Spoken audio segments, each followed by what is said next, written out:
Good morning. I see a couple folks here in the room. Good morning. Good morning, Tracy.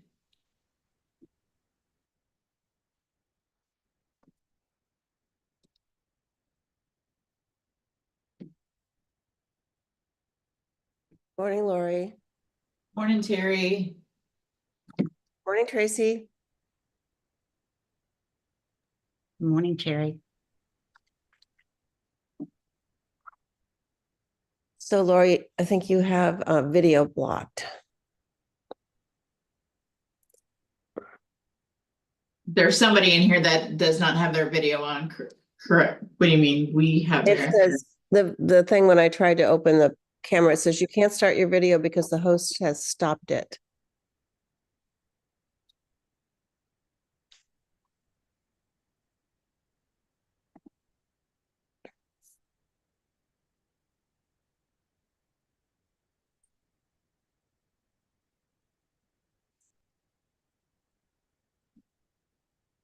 Oh, okay, double check that there, Terry. I can see Eric, the meme or whatever that is of Eric, but no, still no video, Lori. Okay, on our side, it's on. I'm blocked as well. Everybody, I think everybody but Eric is blocked. Right, Maybe so Eric has Terry, the ability. we just changed it, so I'm asking you guys all right now to try to redo your camera. Okay. Yes. Right. Thank you. Hi, Jan. Hello. Morning. Everybody, as a reminder, if you guys could update the name on your Zoom profile, that'd be great. If you don't know how, it's in the upper right corner, should get 3 dots. I may have given them a different link. That's okay. Only presidents coming in. Good morning, Michael. Morning, Terry. How are you? Good. As I call your name, tell me how you pronounce your last name. Junta, like a soft J. Got it. Yeah. Thank you. I wasn't about to chance it. It's a hard last name. Good morning, Fred. Morning, everyone.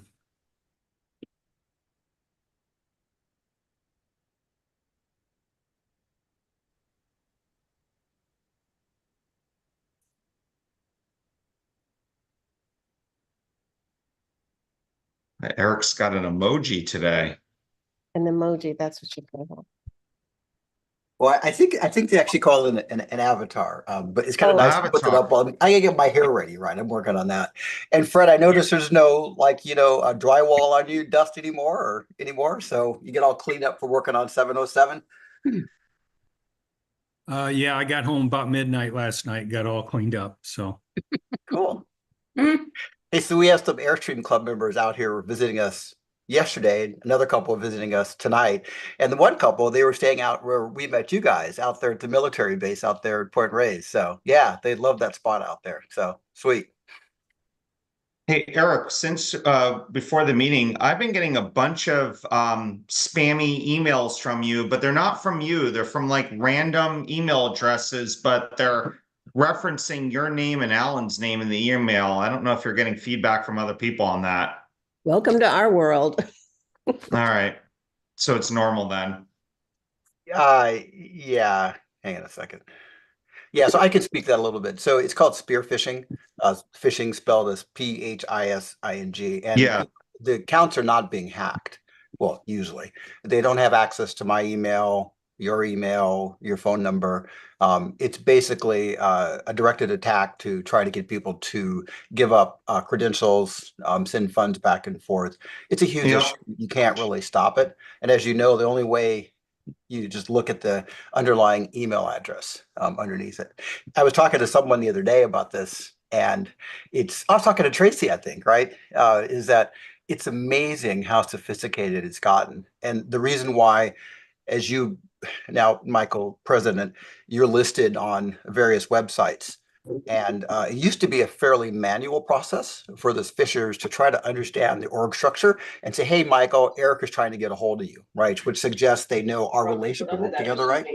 Nowadays, you're using AI I won't lean on to it. understand the relationships. So it's not a manual task anymore. It's actually to some extent AI driven by some of the more sophisticated ones to actually make more credible messages. They can say, hey, Michael, I'm your daughter, whatever. I know I'm out here. Can you give me a call back? They're incredibly realistic. Yeah, One of my it, side the jobs last is one was really good. they're Like, expected to get better. I was telling Tracy, one of my side jobs is a director at our regional bank. And as one of the senior IT people on the board, we're seeing it in the banking industry, probably no surprise, right? Elder abuse, fraud, money laundering, and the AI bots out there are making it extremely difficult to ensure that if you want to send money to close your escrow, to make sure that it's coming from or going to the right place. So it's pretty scary. Although I love technology, I got to say, walking up and talking to someone is pretty flipping good these days. So, all right, I got to do a couple more things, and I'll join you guys in about 2 minutes. So just as a reminder, everybody that's coming into the meeting, please update your name. If you could please, on the video in the upper right, you should see 3 little dots that you can change your name there. It's helpful to have names there present. Morning, Millie. Morning, Jenny. Good morning, Brad. Terry.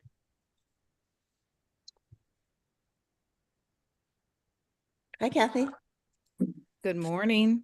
You're letting your Good hair. morning, Terry. Good morning, all. Wasn't ignoring Yes. you. I'm trying to adjust settings and it takes me forever. Hi, Millie. Hi, Lori. Howdy. Morning, Gary. Good morning. Hey, Kendall. Hello, Terry. So when I asked that question about the glove box directory, I meant when you get the app done, can we have the glove box thing in there? Yes, it'd be the same thing. So the glove box is a directory of all the BRNs, but that was a big part of the app was putting front and center BRN directory. So you can quickly access BRNs and then other things as well. That's great. What a great idea.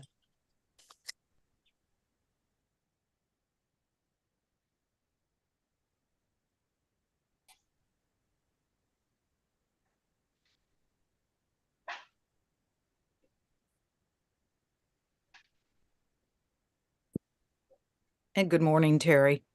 Hello, Kathy. Hey, Alan. Hello, good morning. Good morning. Jim. So, again, good morning, everybody. We have a couple of folks in on the meeting that we need to get your names updated.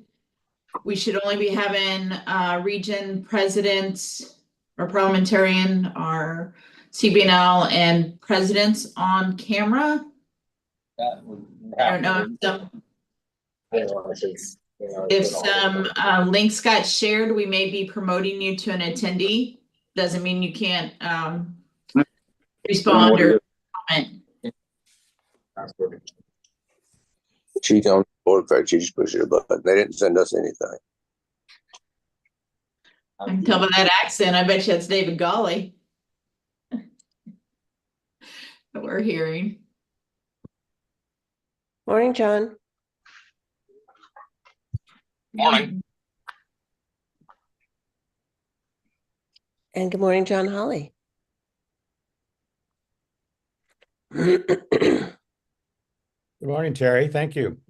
A little early for us out here, but hey, I made it just fine. For you too. Yeah, my biggest fear is I'll sleep through this meeting. It's like a nightmare. Is that allowed? Sleeping through the meeting? I don't think so. Oh, yeah. Just checking. Oh, yeah. Not if you snore. We've all slept through many meetings. Oh, God. I just said that over there.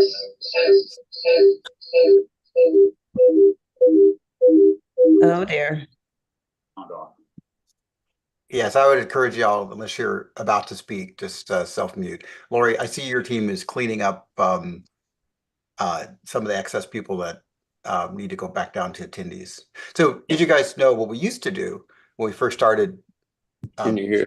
post-pandemic, 2 years ago with Zoom, we had everyone on the screen. And the problem was we'd have like 30 people on the screen, actually probably more than that. And it was really hard to identify the region presidents and exec council because you couldn't really tell who was speaking. And so everyone, all the vice presidents in the regions are invited. They're being moved back over to attendee. We just need to get the sound on there.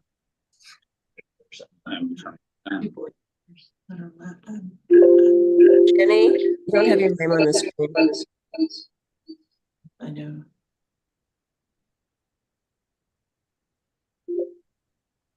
This can be a problem. Every time I do anything on here, it makes a sound. Yeah, move to. Okay, we're getting there. In there. Never join. And one more. You're echoing.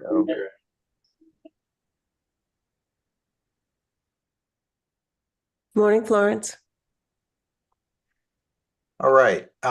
Great Terry. timing. We're at 8 o'clock and it looks like we've got everything cleaned up and on screen, I think. And again, if you could mute if you're not speaking, that'll prevent some of the feedback. It depends on your speakers and blah, blah, blah. So first of all, calling the meeting to order, 8 o'clock a.m. Pacific.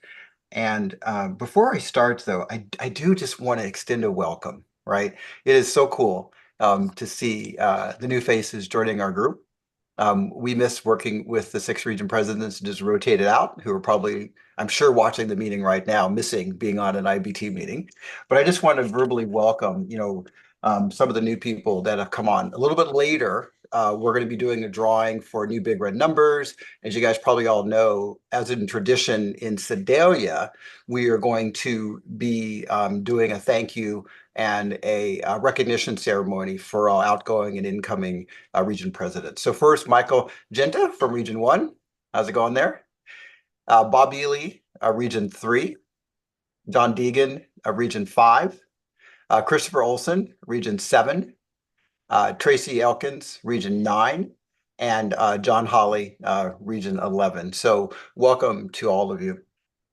And I want to just thank you guys already, as I think you all probably have realized in the last month, there's a lot of work, background work involved in the people that are on this screen right now, and some of the people that have been involved in motion making and the CBL team. And it's a lot of work, and it may be a bit unexpected, but we really appreciate it. And as I hope you all see today, there's been a tremendous amount of work going back and forth. Thank you, Michael. Thank you, Tracy. Thank you, others already, to try to work with the motion makers to refine the amendments, get your comments in. You all understood the work. Thanks, Gary Russo and your team. And I think we'll see the results of that because you all are much more prepared now than I think we'd ever have been in the past. And I know it's a lot of work. I totally do. And the last thing I want to just recognize is that what I'm just really excited about is that I've talked to probably half of you just randomly, and every one of you has reached out to your members and asked them what they want on the various motions. And that may have happened before, but I think it's happening to a level more than it ever has. And I always tell people in my campfire chats that one of the primary roles of the region presidents on the board is to be the representatives and the advocates for the members. We expect all of you 12 to understand your memberships and bring those to the table. And we all know that we have regional differences, we have historical differences across our clubs, our regions, and we really want you guys to bring that. And that's one of the major reasons you're here, right? Because you actually represent, our 18,000 members directly. So thank you for all the work that you've done. So with that, let's go to roll call. Terry. Can I interrupt real quick, Eric? I'm sorry. We have both Marcia Howes and Sean Blum. We're trying to get their names updated so we can get them moved over. So they're in process, just FYI. Thank you. Terry, roll call. Yes, good morning, President Eric McHenry, Present. Vice President Millie O'Donnell. Present. I'm here. Finance Director Alan Robb, I'm here. EC Member John Becker, Present. EC Member Jim Cock, Present. EC Member Kathy Giese, Present. EC Member Marcia Howes. I'm going to mark her present because she's trying to get in. Is that right, Lori? Yes, I'm trying to get both her and Sean in. Okay. EC Member Jenny Schnettler. Jenny was here. Did Jenny? Do we see Jenny? Because she was here. Lori, do you see her somewhere? Let's just move on and you can All right. record the time she comes into the meeting. Thanks. Okay. EC Member Kendall Felder. Here. Past President Mona Watts. Don't hurt yourself, Kendall. Was that too hard, man? Just be careful out there. Region 1 President Michael Junta. Is that right, Michael? Present. Yep, present. Region 2 President Gary Russo. Present. Region 3 President Robert Ely. Do you prefer Bob or Robert? Is he here? It's Bob, but that's It's Jim Bob. 5 speaking. Oh, okay. But I don't see him. He was here. I suspect the shuffling of names caught him, so we'll get him All right. on too. Okay, Region 4 President Fred Keel. Here. Region 5 President John Deegan. I also thought I saw him. Okay, not right now. Region 6 President Jan Hevener. Present. Region 7 President Christopher Olson. Christopher, do you prefer Chris or Christopher? Chris, please. And I'm here. Okay, great. Thank you. Region 8 President Rick Everson. He's having some internet problems, so I'm gonna elevate me, please. So Ed O'Connor is here in place of Rick Everson, and we will make a note of that. Thank you so much, Ed, for being here. Region 9 President Tracy Elkins. Present. Region 10 President Florence Tremoni. Here. Region 11 President John Hawley. Present. Region 12 President Sean Bloom is trying to get in, so we will mark her as such. Parliamentarian Lori Grassi. Lori's here. Thank you, Lori. Morning, sorry. Executive Director Lori Tilton. I'm here. CBL Chair Brad Briggs. Is Brad with us today? Present. Yes, he is. Okay, so what we have is we have Marcia pending. We have. She just came online. I'm here. Okay, Marcia's here. Great, thank you. And we have Bob Ely isn't here at the moment. John Deegan isn't here at the moment. And Sean Bloom, is Sean here yet?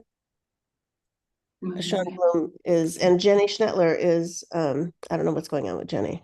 Yeah, Jenny's trying to get back in. She just texted me. Okay, so that's the status of our roll call. Thanks, Terry. And what we'll do is that we'll kind of progress to the top of the agenda. And then if it's still, we're missing a couple of people, we'll just take a pause, okay? All right, Terry, would you like to introduce the minutes? Yes, the minutes are in available to you. I do, before we talk about the minutes further, have a couple of corrections, additions, if I may. Where you view the electronic votes, I have now added the names and positions of those who have voted. I also, in motion 2024-10, there were last names omitted from the listing, and I have made a note after that motion and added their last names. I've also added the resolution for development of 803 Pike, which was an electronic vote, and the entirety of that resolution has been added.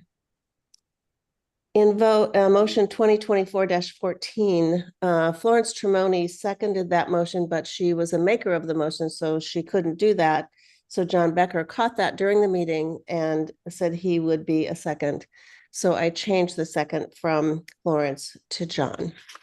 So those are the corrections that I made to the minutes. Are there others that I should be aware of?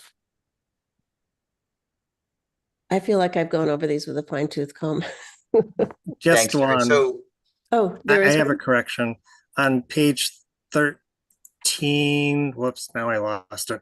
Anyway, I'm listed as Region 2 first VP instead of Region 7, just on that one motion. Got it. Do you remember which motion it was, Chris? And I will. I'm looking. Okay. It is 2024-13.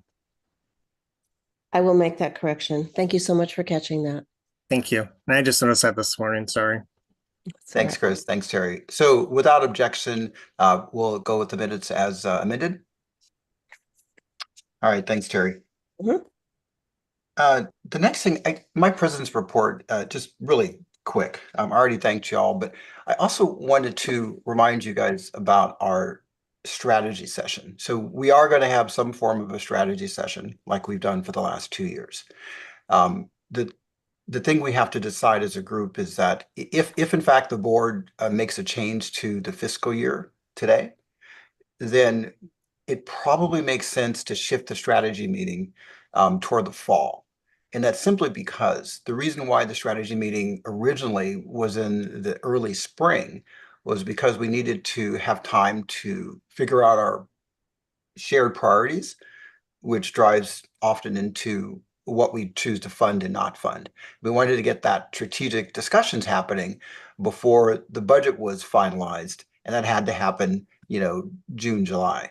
But if we shift the fiscal year to starting equivalent, with the calendar year, it probably also makes sense to shift the strategy meeting. The other nice thing about it, if we go to that, is that we've always had this problem where when we have the strategy meeting in April, May, we know that half of the region presidents are going to be termed out in about 3 months. We've always kind of wondered, how do we accommodate the first VPs, which will have a big stake in the game, right? And so if we shift it to after August 1st, then that means we'll have the full board that just came together in August, and we'll all be together. And so that's the plan. So after we see how today goes, you'll get an update from either Lori or myself on the strategy meeting, where it is, when it is, things like that. I think that was the only thing that I wanted to talk about. Board member. Right. Okay. Great. All right. So now we get to the fun part also. So this is a tradition that goes back, I don't know how long in our club. And this is the cool thing that we do to try to recognize, some of the work that our volunteers do. And in this case, it's a region president. And so y'all probably know that when you become a region president, you have the opportunity, if you choose to, and some don't, probably about half don't, I would say, in general, to change your big red number to a 200 series. And the neat thing about that is that as you're rolling down the road, it's not because you want people saying, hey, you're the region president, but it lets them know who you are. With the 200 number, because it's very unique. So with that in the background, Lori's going to run us through the number selection process for the people that wish to choose. All right, Lori, on to you. Sorry, we got 18 different things going on right now. So as we're working on this, we will, we're updating or bringing up Susan Bishop for Region 5. She's here for John. Jenny is now in here, and Bobby Lee is still trying to get in. So just FYI on that. So we have 3 members that are wanting to get a new big red number. So we're going to share the screen so you guys can see the numbers that are available.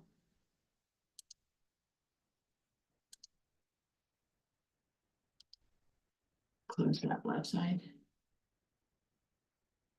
Go down. All right, so So the way this works is I have the three names in this bucket. And whoever gets pulled first gets to choose first, and so on and so forth. So we're going to do John Holly. You get the first choice, Mr. Holly. Well, after much thought about all of this and my charming lucky numbers that guide my life through numerology, I'm thinking I want 216. All right, 216. So we have Bob and Michael. So 216 is currently off the board. Off the board. The next one is Michael. You get to choose.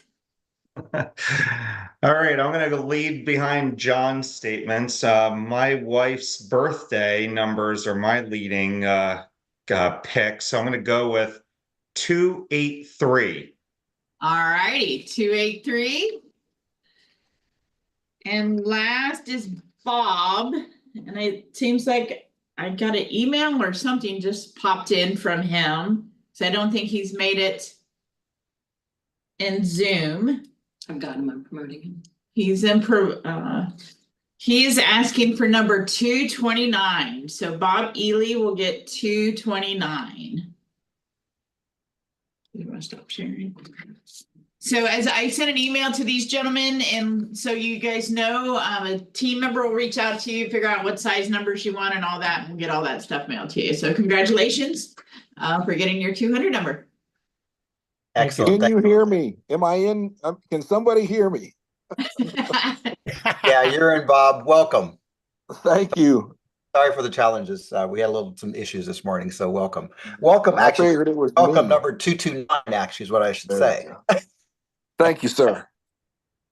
All right. Okay, so we're going to start moving to the agenda, and I am going to ask that. Actually, I'm going to mandate that as we get down into some of the deeper discussions, that we are going to limit it in one half hour for question and answers. That'll kind of keep us on track. If we can't resolve it within a half hour, then we'll figure out what to do next. All right. So next up, Jenny. Is Jenny on? Jenny's on. John Becker has his hand up.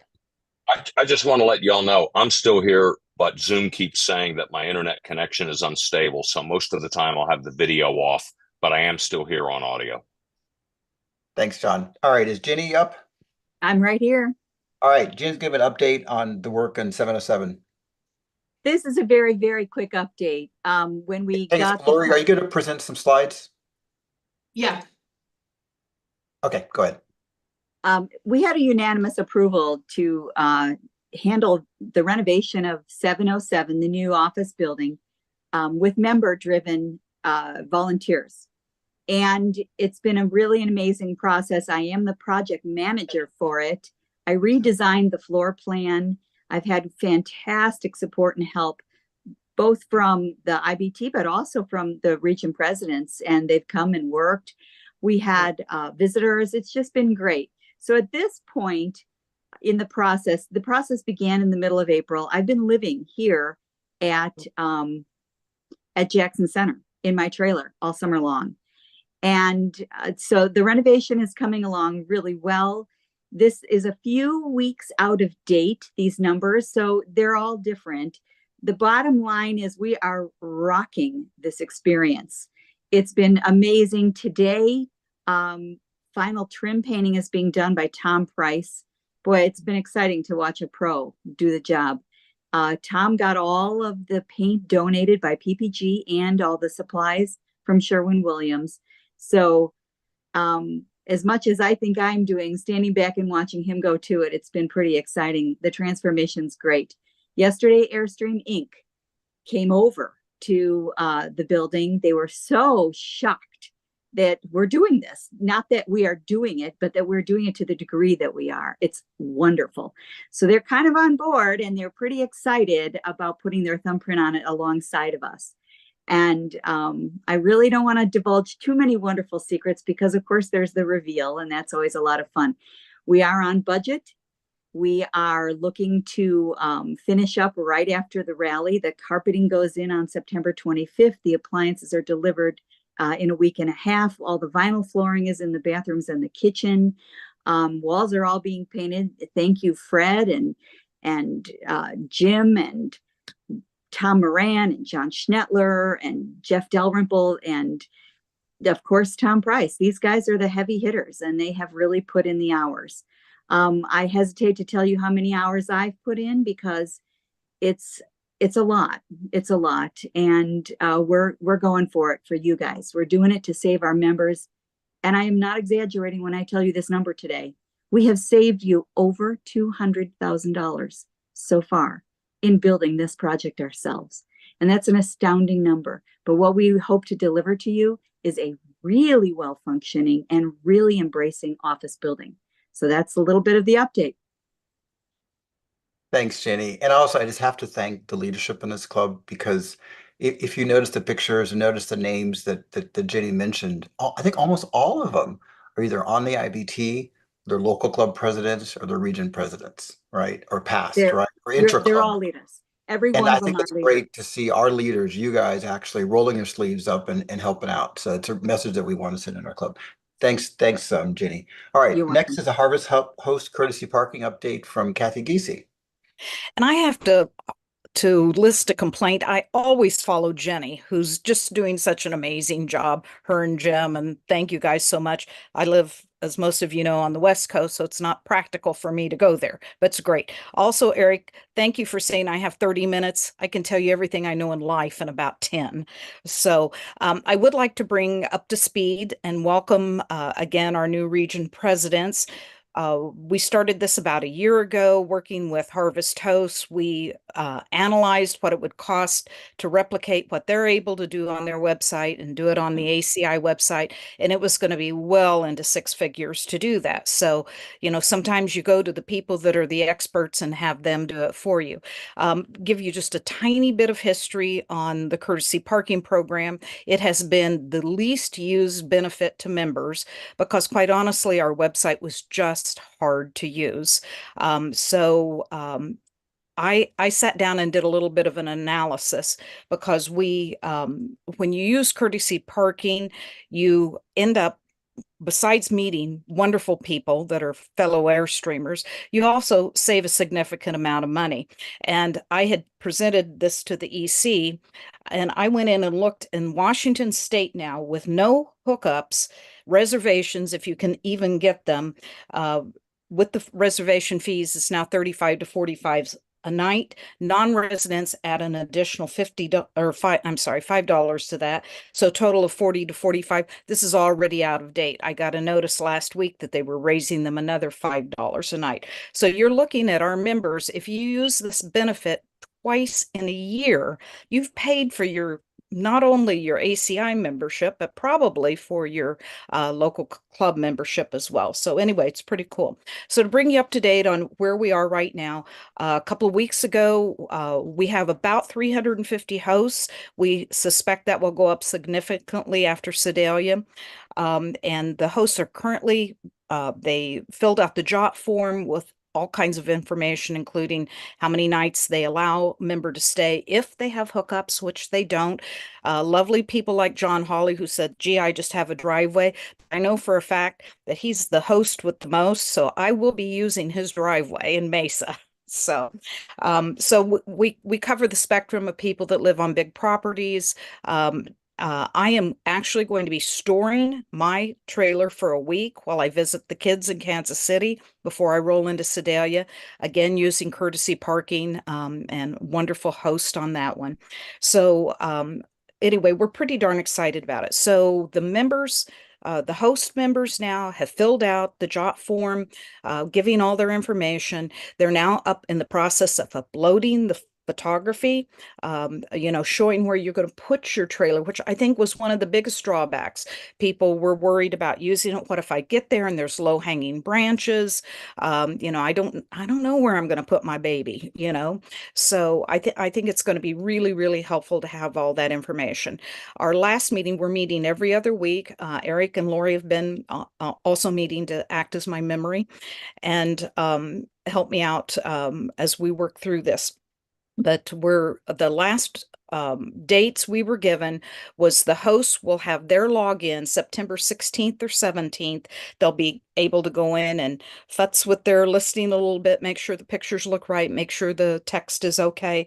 And then within a few days after that, every single member of current member of ACI will be able to go in and build their own profile and start using the program, whether they're a host or not a host. So by Sedalia, we should be up and going. And speaking of Sedalia, we're going to have a Harvest Host booth there, and we're going to have it staffed by volunteers who can answer any questions about courtesy parking, about being a host, that sort of thing. Harvest Host will also have a staff member there to answer any questions for those people that want to join. And again, this is a no charge benefit to every single current ACI member. They don't have to pay any fee to join Harvest Host. If they're already a Harvest Host member, when they open up their map, they'll see both the courtesy parking locations and the Harvest Host locations. So it's going to be just, I think, a fabulous new benefit for our members. So, and I think that's about it. Eric, do you or Lori have anything you need to add to that? If it's a great work, Kathy. Again, you guys have no idea how much work Kathy puts into it. I don't think I do either. So thank you. If you could, JD, just very briefly mention the plans to use the Harvest Host courtesy parking for headquarters, Jackson Center, please. That was a cool Sure. idea. I'd be grateful for that opportunity. What we're doing is creating a small miniature pad out here for parking, and there will be electric and water. And rather than having the reservation and payment system, which will be a nominal fee, of course, it's only for members, we will be using the Harvest Host courtesy parking feature, where that manages the receipt of the payment and the reservation process. So kind of taking care, it's kind of neat that this happened because we need to use it too. So I think it's going to be a real good marriage. How many spots Thanks, did you and Jim Cock figure out there between the grass? 12. Between the buildings? 12, yeah. That almost cost us nothing to put in right now. So that's sort of exciting. I hope to have those plans drawn for you within the next, well, by the time we get to Sedalia. I'm a little wrapped up right now in another project you might have heard about, but we'll show you what we have in mind. And it's one of these duh moments, because why didn't we think of it earlier, to really take advantage of this. Sneak preview, I did present a little bit of this information to some friends I have at Higher Levels Incorporated. I'm not going to say where that is. And they thought, wow, now that is a great pilot program to find out, do we really want to go further? So I love this. This is all kind of flowing together. It's going to be a great benefit for our members who are traveling to Jackson Center. They can actually just park for free, behind probably 10-ish spots for very, very little investment on our side. So Jim Cock, I know you're one of the brains behind this. So thank you. Thank you, Jenny. All right. Any other questions before we move on? Eric, are we free to talk about phase 2 yet? No, let's not just yet. Okay.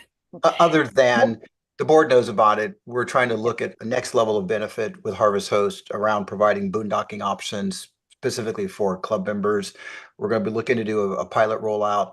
I should have more information on those details soon, but that's going to be really, really cool. It's in line with our strategies of providing more unique camping benefits that are aligned with boondocking, special events, wineries, distilleries, stuff like that. So it's pretty exciting. But I'll give you guys updated later. Thank you. All right. Any other questions before we move on to Executive Director's report? All right, Lori, you're on. All right, thanks, Eric. Just a couple quick updates. My report I put August, is in the pack, but we have had 143 joins in the last 17 days. So that puts us up to 9,773 memberships as of this morning. So if you guys just can think about the volume that's coming through. So if you see that new member, please welcome them to the club and say thanks for being here. The other thing, say that again, because I don't think I absorbed that. You got how many joins in how long? 143 in the last 17 days. So a little more than 10 per day. Yep. We're doing great here. Don't worry. We're fine. We're fine. Fine. Especially when the power went out yesterday, but that's another story. We're all good. So I also wanted to point out that we have our 17th new member benefit just came on board, and I'm showing you guys the member only section. Again, when people ask about what members, what's in it for them, this is the page we want you to go to. It has everybody listed. On this page, it shows what kind of discounts we have. So our newest edition is the Vintage Camper Trailer Magazine. So they just came on board with us. So members will be able to get a 20 to 50% subscription discount, 20% off their classified advertisements, and some free shipping out of their camp store. So we're excited to bring them on, especially we believe the VAC will be excited about this because they do have some Trailer Fest rallies. I think I'm saying that right, for those vintage folks. So extremely happy to partner with them. And then the other thing I want to share with you guys is we are 44 days away from Sedalia. Again, we're fine here. Things are just fine. I need to thank our rally committee. They are amazing. I think most of you guys know the structure. There's 3 staff members, which we're short a staff member right now. So there's 2 staff members and we have 4 members, which is Eric. When he doesn't have his president's hat on, he's our rally rival team chair, Debbie Wood, Wayne Clark, and Bob Hoffman. And these guys are just amazing. We could not do this without them. I am guessing that Debbie and Wayne are probably putting in 40 to 50 hours a week right now to help pull this up. Oh, I see Jim saying more. 60? We may be 60? I don't know. But if you guys can imagine welcoming over 1,300 trailers into Sedalia, there's a lot of moving pieces. So again, thank you, thank you. I want to make sure you guys are paying attention to the website. I'm going to flip over there, as you guys know, and again, share with your members. This is where all the information is happening. I don't want to misspeak because I think I did last week, but our new app, Huba, will be launching, I think, next week. Again, sorry, Debbie and Wayne, if I'm misspeaking, but we outgrew Groupio from years past. We're too big for them, so now we're going there. The other thing I want to point out to everybody is we've also partnered with Customize It. So here you'll see on the page that we now have rally gear available. It's on our website. There's a link, and then you can get to Customize It, and they have our logo there. And some of these items you can even customize it one step further and put your big red number. So we're partnering with Customize It, and we'll have more things coming for the club as well. So that is my update to my reports. Thank you, Lori. Terry? Lori, of the new members that you've received, which is dramatic in the past 17 days, can you tell us approximately how many are Explorer members? Not right now. I will at the end of the month. At the end of the month is when we do a breakdown of whether how they came into the club. Okay, thank you. Sure. And also in your report, you mentioned that obviously Minot and it's locked in now. Rock Springs close to it, and then 2028 east of the Mississippi still. Yeah. Oh, right. We're talking about it. Right. Good. Excellent. Ohio, maybe. Oh, look, Debbie's announcement, Huba announcement Monday, August 26th. There we go. Thank you, Debbie Wood, for keeping me on track of information. Back to 2028, we are, the rally committee was here working on Sedalia. Why we had that opportunity, we visited Mercer County, which is about 45 minutes from Jackson Center here in Ohio. So they have been doing a ton of development, and we're hoping that is our location, and we'll know more here in the spring. They're expanding their camping. They've updated their buildings. They've done just a ton of stuff. So we're excited that if we can do something here in Ohio, that's one of my personal goals, to where we're 45 minutes from Jackson Center, it would just be fantastic. So Airstream Inc., I assume we do some more with them. They'd be a heavier involvement with the factory there and the tours and stuff and the mothership. Yeah, nice job. Yeah. I see Jenny? board member. I think that's Jenny. Hi. Yes, I just wanted to point out, especially to our new members, welcome, by the way, is that the rally team is juggling 5 rallies simultaneously. Yeah. Yeah, that's all. So we're good. All right, thank you, Laurie. Thanks all. Okay, so by the way, just in about 45 minutes or so, we'll take a comfort break. Next, we're going to go to the financial update. Alan, you've been doing nothing this last couple of weeks. Do you want to lead us No. through this? Right. Alan has been incredibly busy. Probably half the people on this thing have spoken with Alan. So in the last couple of weeks or months. So thank you. We're really fortunate, seriously, Alan, to have you on board, both with your ability to put the time in and also the background and insight you provide. It's just night and day from what we've been able to bring. That's one of the things where structure matters sometimes and people. All right, Alan. Great. Thank you. Thank you, everybody. First, let me offer an apology for missing your May meeting. I was on a plane on the way back from Alaska, so that's why I couldn't join. So I appreciate being with y'all for the first time in this new interim capacity y'all have got me in. Lori, would you like for me just to share my screen, given I've got a couple things to talk about today? Yes, please. Okay, we'll do that. All right. Can y'all see that okay? Minimize. No? I need to minimize that screen. Share. Oh, I got to click the share button. All right. Can you all see that okay? Yes? Yes, you're good. Okay, let me find, we're talking about results now. So I'm going to pull up my PowerPoint deck here. So I'm going to show that instead. There's one small change in here from John Becker. So I wanted to make sure I showed that. So, all right, here's the financial update, forward-looking statements. Basically what this means, folks, is I'm going to be talking about, this is the actual results for the end of this year, but as we move into next year, 2025, I'll talk about where I think things are going to come out, and those are all estimates. Okay, so at this point, things I say are going to be final because we're talking about end of 24, but as we move forward, there'll be forecasts. That's all that says. I'm going to go through our three financial statements. I've added a new one as well that you'll see as a little bit of a surprise. And then what we were not able to get to because I was in the plane in May was I want to give you a brief update on the finance committee. All right, so here's the results. Now, as you recall, for the new region presidents may not know this, but we replanned the year when I first came on board, Lori and I, and we cut out about $136,000 of both income and expense. The reason we did that was I didn't think the budget for this year was as realistic as it should have been, so we replanned it. That's this column 3 right here, the revised plan. So what I told y'all, or y'all saw in May, and what we planned as the revised plan was to lose $45,000 at the club level and lose $52,000 when you take into account international rally and caravan and depreciation as well. So what this green box here represents is where did we come in? So year to date, quarter 4, 100% on the title, 100% of the year is elapsed. You can see we planned 954,000 of income. We took in 949, no variance. So we actually hit our number. Now I think that's fantastic. So 9,630 members, we hit our number. If you look at the expenses over here, headquarters, we were over a little bit because of building maintenance, utilities, equipment, taxes. We're up about 50 grand. So that's the reason for this variance here. A lot of that has to do with the second building that we didn't have in the initial plan.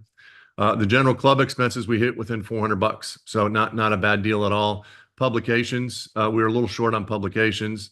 And then our travel, we were 21% below on our travel. And as you know, I've mentioned to y'all before that I think that we tend to overplan our travel. And so this year, as you know, going into 25, all the regions have planned what I call zero based. You've planned all your activities and what you're going to spend.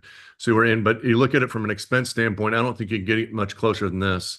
We hit it within $800. So we hit our plan that we told you about. We lost 48,000 last year. And then on the bottom line, we lost 80 grand. Now, the reason we lost $80,000 is I planned about an $18,000 profit for caravan. We lost 8. I've already spoken to Ray Combs. We're going to change. And Marcia's been involved as well. We're going to increase our headquarters chargeback from the caravans over to headquarters to account for the amount of time the headquarters is actually spending. We've actually done, again, a zero-based budget on that by work activity, by position. And so that should write this loss right here. Okay, so that's where we came out from an income statement standpoint. Balance sheet, the change versus Q3 down here in the corner is about 78,000. So not a lot changed in the balance sheet. As you can see, our checking accounts, we've got about $750,000 worth of cash. And that's largely because of international rally money that's come in. Prepaid dues, that's what this $949,000 is the liability for the rally. And nothing else has really changed in here. So I should note here that Sean Bloom and Lori have engaged on a balance sheet project to make sure our balance sheet is appropriately stated. And so we've spent a lot of time, not we, Sean and Lori have spent a lot of time on that. And I think we're making significant progress in understanding our balance sheet, which is a great thing. So cash flow, here's the ad for John Becker. PPD, it stands for prepaid. That's just my abbreviation for prepaid. So prepaid dues and expenses, again, all rally related. These are expenses that we have on our balance sheet now that we're going to have to pay to the rally, for different rally activities. And then the prepaid dues are the rallies. So about $1 million of cash at the end of the period. So not bad. But again, 949 of that million is related to rally. So there's not much cash outside of that because the preponderance of our dues, we have about 9,600 members, almost 6,000 of those were new after the first of the year. So towards the end of this fiscal year, we're getting a little short on cash. All right, so a new schedule I've created. As you recall, in the last meeting, y'all approved a motion. Chris Kirk presented it, and here's the motion to create 3 new reserves. An operational reserve at about 250, and here's the contribution goals. The technology reserve about 300, and an infrastructure reserve of 200. So that's what y'all approved. What I've done is create a little spreadsheet here. We've got $200,000 in CDs now. So in order to establish the seed money for those reserves, here's our goals up here that I just showed you in that other chart. We have 202,420 in CDs. I simply allocated that 202,420 by the percentage of the operational reserve to total, technology to total, and capital to total. Here's that allocation. So this is the seed money to start these reserves. And then as we move through 2025, these lines here will show deposits and withdrawals from those with reserves. When we go through the 2025 budget, there's a request from Kendall to spend $20,000 on an app. Well, if we have 2 ways to fund that. We can fund that out of the cash of the club, or we can take $20,000 out of this technology reserve, give him the 20 grand. He can go fund his app. And then as we do our contribution goals during the year, you'll see deposits. And so you'll see an ending balance. Right now, everybody's at 27% of total. And then you can see the amount remaining to get to the goal. So I'll share this with you every quarter, just so you know how we're doing on reserves and able to keep up on it. So that's where we are on our reserves right now. Okay, this is a busy chart. Finance committee. So I didn't get a chance to go through this with you before. Members of the finance committee. So there's me, I'm Region 3. I had a lot of experience in CPG, consumer products goods company. I've been on the finance committee for about 2 years, but new in this finance director role. Craig Fegley out of Region 9. He's a retired JP Morgan executive, a lot of banking experience. Christine Kirk, Region 11. She's a retired chief accounting officer. She's been with me on the finance committee for about 2 years. Sean Bloom, who's our Region 12 president, and she's CFO for Joel Gott Winery. She's new to the team. Jim Cock, new to the team, but he's Region 3. He's been on FinCom for about 6 months. And Millie, about 6 months with us as well from Region 9. So we have as needed. Now, there's been past treasurers that haven't scheduled meetings. There's been some that have scheduled them weekly. And the way I work is as we need them, we schedule them. About once a month, we'll have updates in terms of the project because we've farmed out a lot of projects to the finance committee. Right now in the projects, there's currently 33 projects in the pipeline. We've got a list of them. So we're not shy of things that we need to go do. Most all of these are working collaboratively with Lori, and some with the IBT as necessary. We've closed 20 of them, okay? So there's been some low-hanging fruit. So it's a total of 53 projects, 20 have been closed. You can see the ones that have been closed here. I don't need to read those to you. So we've made some progress. Active big projects right now. Christine Kirk and Lori Grassi are working on a project to be able to look at our insurance policies to make sure that we've got proper coverage and we've got the best rates. Membership reporting, Christine Kirk. We just need to get this across the finish line to get new membership reporting out that is maybe a little bit more clear than what we're seeing now. Replanning the back 5 months of this year, if we approve the fiscal motion that we're going to talk about next, to be able to move that to a calendar year, you've still got to plan the back 5 months of this year. So that has been done, and I'll share that with you. Balance sheet deep dive I just mentioned, and then Craig is looking at the payment banking process and fees. And so those are the active projects now. So that's it for That's it for the finance update. Are there any questions? Alan, can you just, okay, Gary, you first. I have another question for Alan. Yeah, Gary. Alan, if you could go back, I believe it was page 7 of your presentation. Okay, you're talking about the cash reserve for the technology. Yes. Has there been multiple quotes for that? Or are we just outsourcing to one review? For Kendall, for his $20,000 for the apps? Yes. Yeah, I don't know. Kendall, are you there? Can you answer that question? Yeah, no, Gary. So what I put together was I put together a state of work document, and I sent it out to about 10 different companies to get bids on the job. It's a very detailed statement of work, so everybody was on the same sheet of music when they replied with their bids. So Kendall, are you the only one that had a set of eyes on that, or who else was on that committee? I was not. It was reviewed by Lori looked at it, Eric looked at it, and Mark looked at it. Mark Neidham is the chair of our international of our information technology standing committee.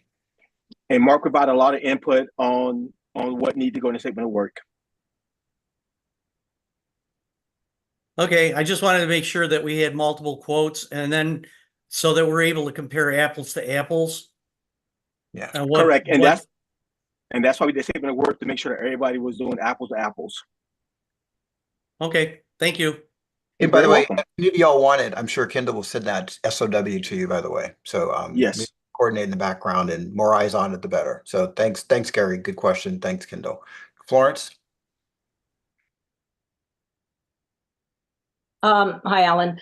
Hey. One of the things that was listed as closed finance committee projects was training of IBT. How is that a financial matter? What we did in the strategy meeting in March, putting together the, training, what is an income statement, balance sheet, and cash flow, and then where the club's finances had been. That's what was initially put on there. I mean, that'll be ongoing. We won't spend, I don't think, 4 hours on it again, like we did in March, because I think we've made substantial progress on a lot of things. But I would suspect it's up to Eric or whoever the next IBT president is to what we do for the strategy meeting, whether you want to still do finance training or not. So that's what that's about. How quickly we forget. Thank you. Yes. Thanks, Florence. John, and then Michael. Alan, if I heard you correctly in your report, the caravan income that's coming into the office, you said, I think you made the statement because of the increased workload of staff. Are you saying that would supplement their salaries? Or are you saying that this would be something that would help pay off the bank fees that we discussed? Yeah, no, neither one. So if I said increased workload of staff, I misspoke. It's not about increased workload. It's we did an analysis, Lori and I, trying to figure out how much of the staff's time is being spent dedicated to caravan processing. And when we looked at that by work activity and by position, we came up with a cost. And that cost exceeded what the caravan contribution is currently to the headquarters budget. So we're going to, Ray Combs and I have looked at that. We've talked about it with his team, and we're going to look at an additional payment being made from the caravans to headquarters to be able to compensate for the time that the headquarters staff is spending. Okay, thanks. Michael. Alan, good to see you. Thanks for your time last week. We had a great chat. You outlined completed projects and ongoing projects. What about the next round? Where do you see as a list of the next ones that you're going to tackle? Do you have those already pre-done or kind of already lined out? I've got a list by priority that I can send out to the group if you like, but for the next 20, there's a fair number of them on there, so I can send that out. So I don't bog down this group with that right now. So I can Sure. The other thing was when you and I were chatting last week, we discussed that on some of the caravans, they're refunding back money when the caravan is closed. Did you and Ray come to a settle on that of maybe not doing that at all? No, we did not. He and I are sitting down at a rally in the Outer Banks in about 2 weeks, and we'll sit down and chat, have a more comprehensive conversation. But no, we did not. All right, fair enough. Thanks, Michael. One last thing, Alan, can you just quickly just give the board just a quick update on how we view HQ headcount and how we burden the self-funding events like caravans and IR, please, just so people kind of know this funny FTE sharing back and forth.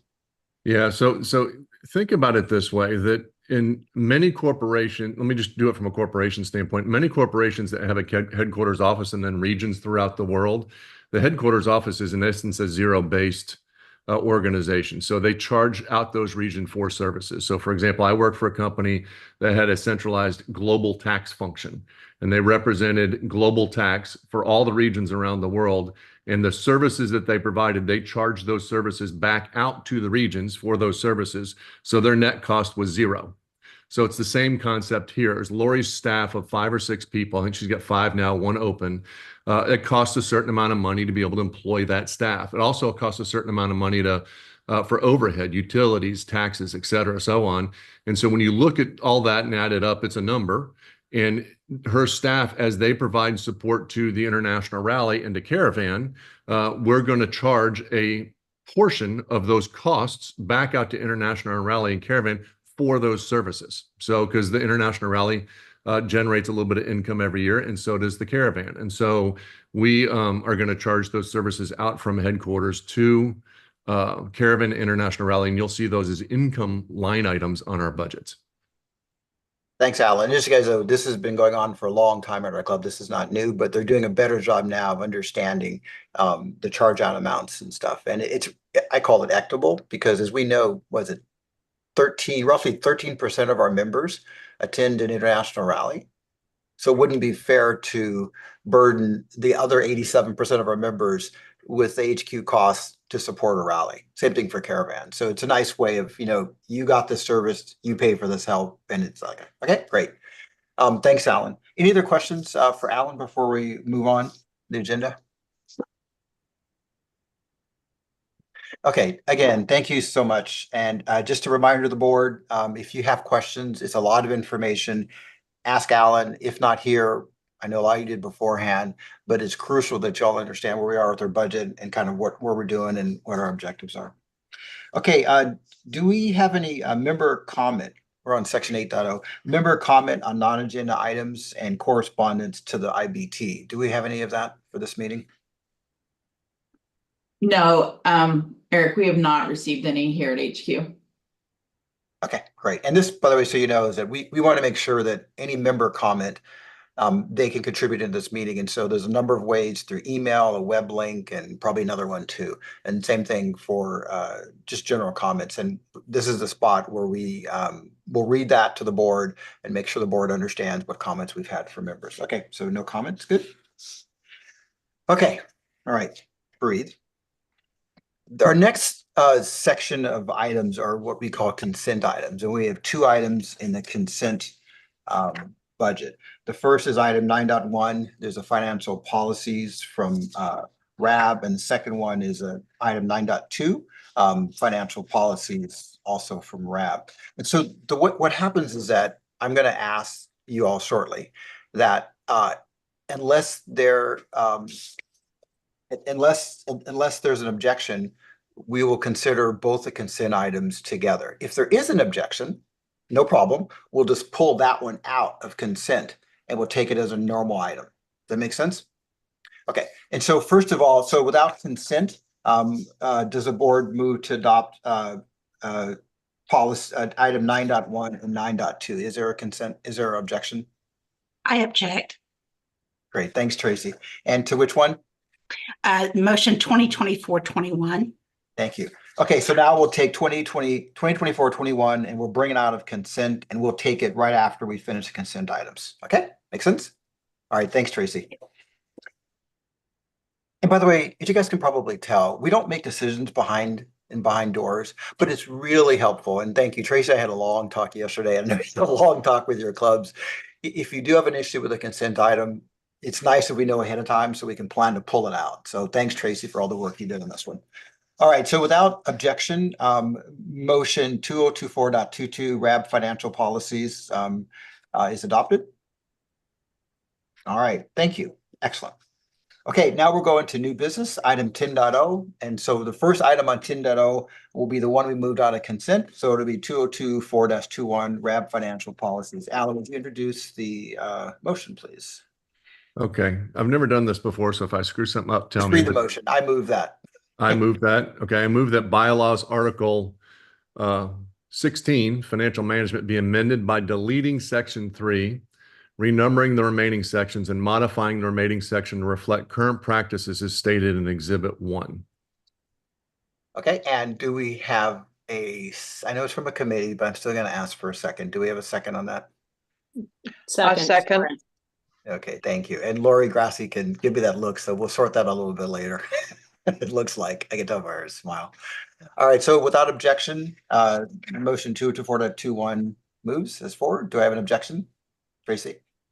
Objection. All right, thank you. All right, so do I have a second to the objection? And basically this says we want to consider Tracy's objection. So do I have a second to the objection? I'll second that, Eric. All right, thanks, Melly. All right, Tracy, can you just give an update on what your proposed amendments are and your rationale behind it?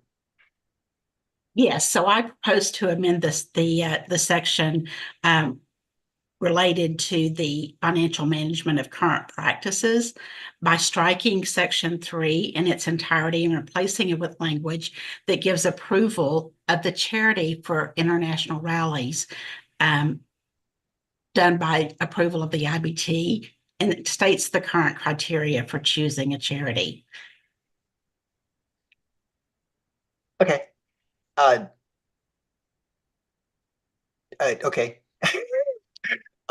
So I guess we need to restate the actual exact text now that you're proposing changing. And Alan, you're going to weigh in on this one also, since you're the original motion maker.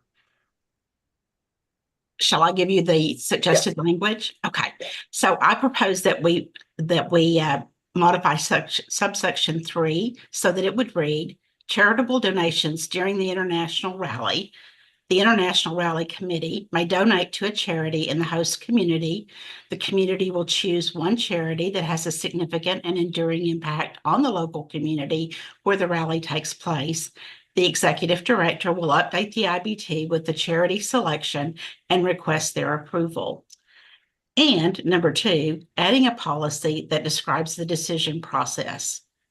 So the new policy as amended would read, Policy 16.3.1, approval of the charity for the international rally from Article XVI bylaws. The executive director will update the IBT on the charity selection for the international rally and arrange for an electronic vote of the IBT for approval. The voting ballot will be open for 48 hours and passed by a simple majority of the votes cast. So let me give you a little brief explanation so you guys know the concern here.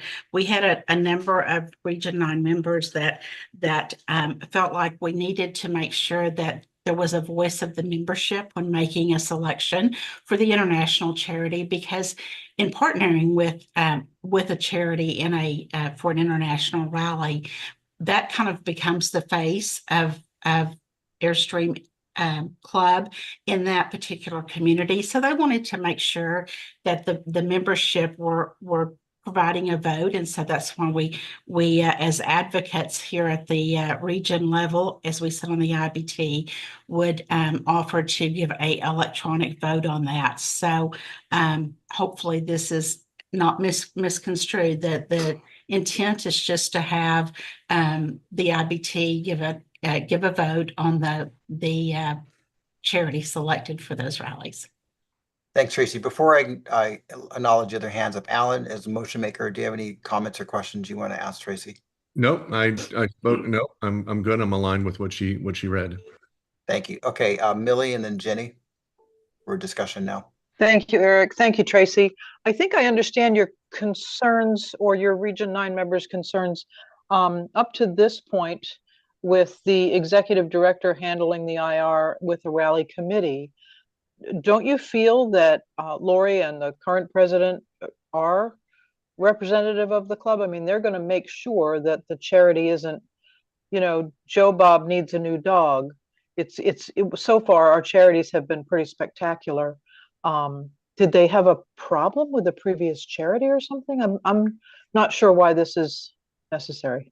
Help me Millie, I'm understand. not aware of any problems that they had with previous charities selected. I think that just in reviewing the language, that they felt that it would be prudent to have a vote of the IBT on the selected charity, and that because it becomes so representative of the Airstream Club in the community that we're having the rally, make sure that there is a broader, a broader decision-making process than just the rally committee.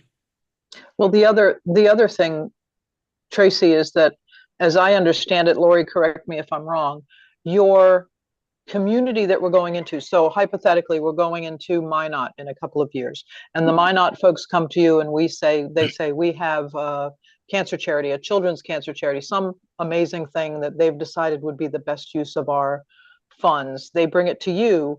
They're not bringing you 7 charities. They're bringing you one and saying, this is what we would really love your support with. Is that correct? Yeah, basically, Millie, these conversations start when we're looking at a venue, because we want to learn about the community. And again, just like Wally did, we want to make a lasting impact like we did in Rock Springs. So we start talking to the venue, and then they connect us with the community leaders, and we really talk to all of them to say, what is your need? And so as we have these discussions over these couple of years, they pointed out, just like Rock Springs, I didn't know that the biggest void in Rock Springs was diapers. I mean, I wouldn't have known that. So when we learned of that, that's when the rally committee worked with them, say, okay, what can we do to help that? So yes, the community gives us direction. Some communities have a higher need in just one area versus 2. So that's kind of how this thing starts to evolve as the group, the committee makes the decision on who we want to support. So as I see it, it wouldn't make sense to me to have the IBT vote on something where it's only one option.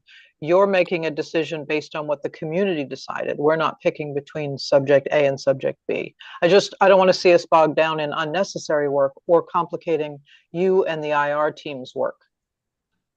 Yeah, so again, it's the committee of 7 or 8 that discuss. And yes, if we only have one option that seems viable, there's no decision to be made. That's who we're going to work with. If we do have, several to debate over or think about, I mean, we do our research, right? We check Gold Star. We look at their history to see, if they're a suitable nonprofit, things of that nature. I mean, we do go to that length. And then if there's questions, if us as in the committee can't make a decision, then I'll go to the EC and say, hey, we're struggling. What are your guys' thoughts? Here's the background. Okay. So I guess I'm obviously just figured just leave it the way it is. Thank you. Thanks, Millie. Ginny? And hi, Tracy. Hello. Great to see your face. I see both sides of this, and yet I also think there's a couple factors. One is that members are very much represented on the rally team. The rally team is more members than staff. So the other thing is they've gone out and taken a look at this, and I have a lot of faith and trust that they spoke to these people. They vetted what they thought would be appropriate for the use of our funds as a club. So bringing this back to the IBT, not a single one of us has gone out there. We haven't spoken to these people. So why are we the ones that would vote on it when we have no direct firsthand knowledge of the need of the community that they're going into? I feel that that's a bit of a presumptive attitude from my point of view, is that, wait a minute, these guys went out there. Why am I going to be the one that makes the decision when I have no direct knowledge of it? So I think I would not necessarily support that we would want to insist that the IBT vote on it.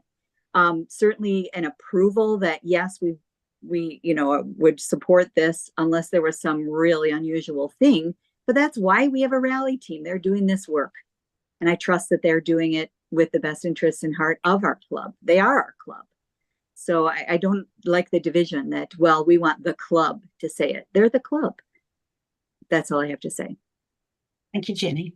Thanks, Jenny. Any other comments from the board, region presidents or exec council on this? We need some thoughts from y'all because we're going to need to vote on the proposed amendment shortly.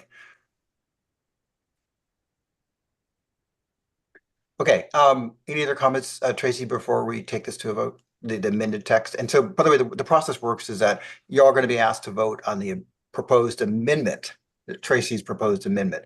If you vote yes, then that's the answer. If you vote no, then we go back to the original one and vote on that one. Is Lori Grassi nodding her head on that? Okay, excellent. All right, so this is now, so without objection, 2024-21 as proposed amended by Tracy Elkins is approved. I object. I object. Okay, we have an objection. So now we do a roll call on the amendment, on the Elkins amendment. And then so Terry, where are you? Okay, roll call vote. I'm right here, but who objected to the amendment, please? There were several people who spoke. Terry, that was Millie. Okay. Jenny. Well, Okay. Chris and so Donald. I just need one. Yeah. Okay. Go on. All right, ready for the vote? Yep. Region 10 president, can I just use people's names, please, since we all know who we are? Is that okay with you? Florence. Yes. Do you want me to give up the whole thing, Eric? Please, region number 2, please. All right, I will do that. Thanks. You. Region 10, President Florence Tremoni. Yes. You're voting in favor of the amendment. Correct. Okay. Region 9, President Tracy Elkin. Yes. Region 8, President. So is, did Rick ever make it, or are we doing Ed O'Connor? You're doing Ed O'Connor. I vote no. All right. Thank you, Ed. EC member Jenny Schnettler. No. Region 6, President Jan Hevener. No. EC member John Becker. Yes. I vote no. Vice President Millie O'Donnell. No. EC member Jim Cock. No. Region 2 President Gary Russo. Yes. Region 11 President John Hawley. No. EC member Marcia Howes. No. EC member Kendall Felder. No. Region 4 President Fred Keel.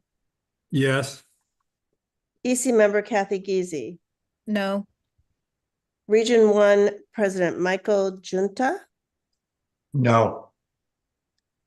Region 7 President. Oh, I'm forgetting. I'm so sorry. I wrote the wrong name down here. Who's the Region 7 President now? I'm sorry. Chris Olson. It's not Ginger. And I vote no. Thank you so much. Past President Mona Watts. No. Region 3 President Bob Ely. No. Region 12 President Sean Bloom. No. And Region 5, Susan Bishop is sitting in for John Deegan. No. The amendment fails. Okay, thank you. Now we'll go back to the original 224.21 unamended. Without objection, the motion passes. All right, so 224.21 passes as originally done. So one thing I do want to offer though, so thank you, Tracy. You bet. I think what I heard though from the board is while they voted no on the putting into the bylaws and policy, there is an interest in getting more visibility, I think, from the board before the decision is made. And so I'll work with Lori and the team, the International Rally Planning team, to make sure that when we get close to identifying a charity, that would let you all know, give you a chance to give your comments on it. Because I think what she's saying, and I understand it as well, is that when we go into a community, this is the thing that the external people often view us through, right? And so I want to make sure the whole board is supportive of that. So anyway, I'll work on that offline. We'll make sure y'all get a chance to hear what we're thinking about doing and give some of your comments, but it won't be a formal vote. All right, Tracy, thank you so much for bringing us to the table. Thank you. All righty, let's take a break. So it's 8 minutes after the hours right now. And so let's come back at 20 minutes after let's come back in 10 minutes. So 9:18 Pacific. All right. And we're going to start right at 9:18 p.m. So be quick, but be sure to wash your hands anyway. All right. Thank you. Just leave everything set. Hey, Terry, Yes. Gary Russo. Hey, I have Gary. a hard stop at 1:45 on my end, What time zone are you in? Eastern. All right, thank you very much. Will somebody from your region fill in if we're not done? I don't have anybody that's available. Okay, so 1:45. So right now it's 12:10. 12:10. Okay, thank you, Gary. Okay.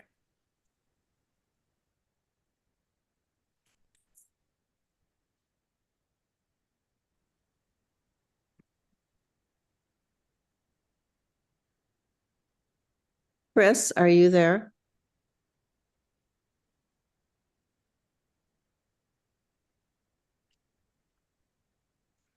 Terry, Yes. I just got a note from Matt Moore. He is telling me he is online. I did not see him. Okay. So I'm going to talk to him Okay. and tell him my position on a number of things. All right, very good. So And maybe he'll be if anything not, after about 1:45, he'll be taking over on. Thank you very much. Thank you.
Dawn, do you need us?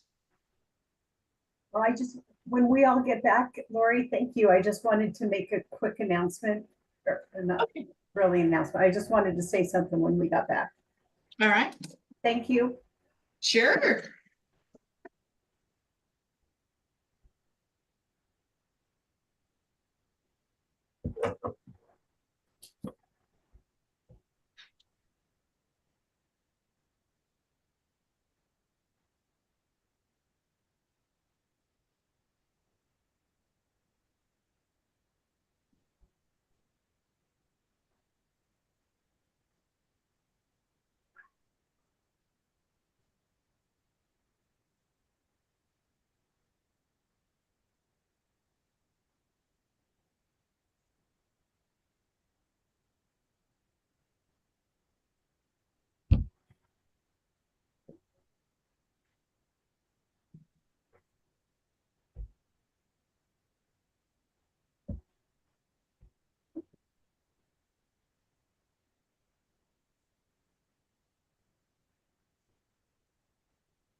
Sean, is your hand up for, or do you want to be acknowledged? I do, but when everyone gets back, I just have a really, really quick comment to make. Okay. Sorry, Eric. Hello, bud.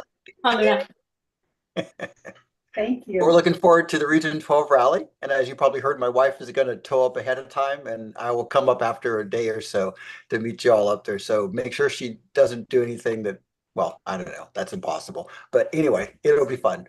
Well, I'm hoping she does. Yeah, yes, right. Which I have a question for you on that, but we'll do that after the IBT. So by the way, as we're filing in, Sean, Region 12 president, her region rally is coming up. And so how many rigs and how fast did you sell out? Oh gosh, fast, like in 20 minutes. I mean, I don't think as fast as Region 10, but we were right behind it. And we have 150 trailers in South Lake Tahoe. And, you know, like all rallies, we're in the final throes of it, and there are always curveballs, but it's all good.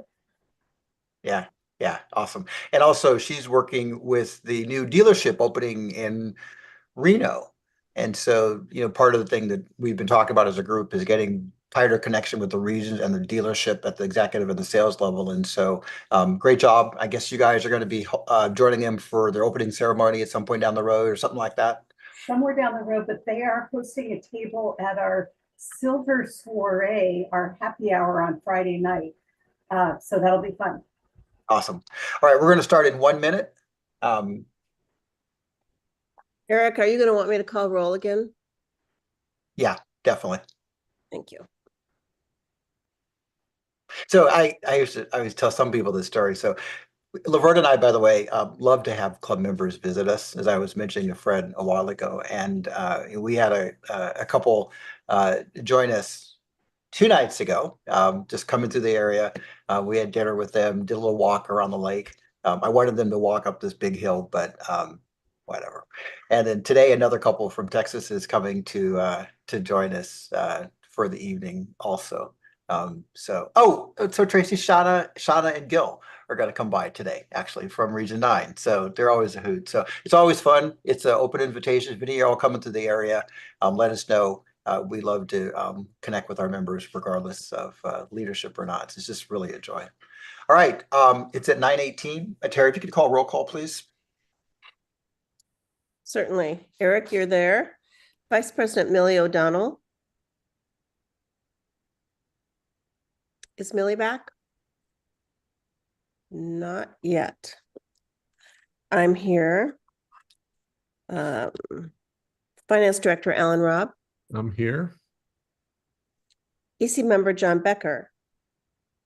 Present from the Southwest Adventure Caravan. Ooh, cool. EC Member Jim Cock. Yes. EC Member Kathy Giese, Present.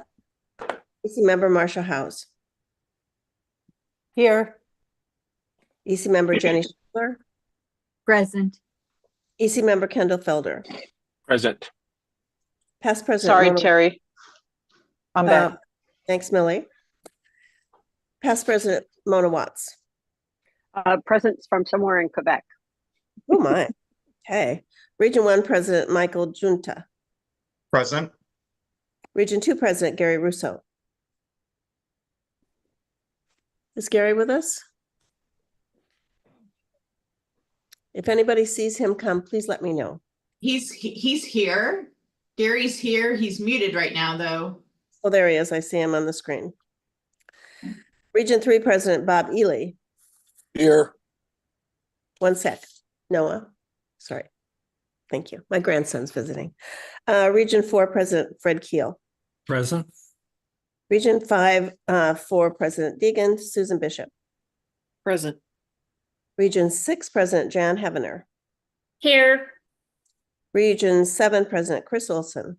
Here. Region 8 for Rick Everson, Ed O'Connor. I'm here. Region 9 President Tracy Elkins. Present. Region 10 President Florence Tremoni. Present. Region 11 President John Hawley. Present. Region 12 President Sean Bloom.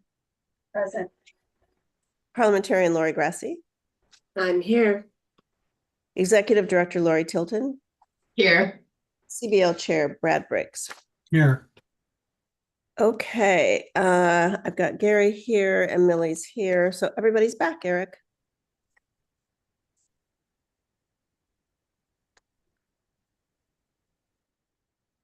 Sean, you had a thing you wanted to mention ahead of time?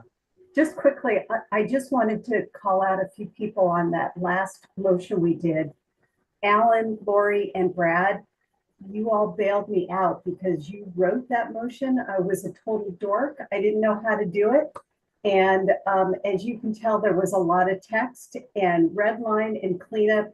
So I should have said it before we took the break, but a huge thank you to all of you because it wouldn't have gotten done without you. And thank you. Thanks, Sean. And it's a reminder for any of you, and most of you have not had the joy of writing motions.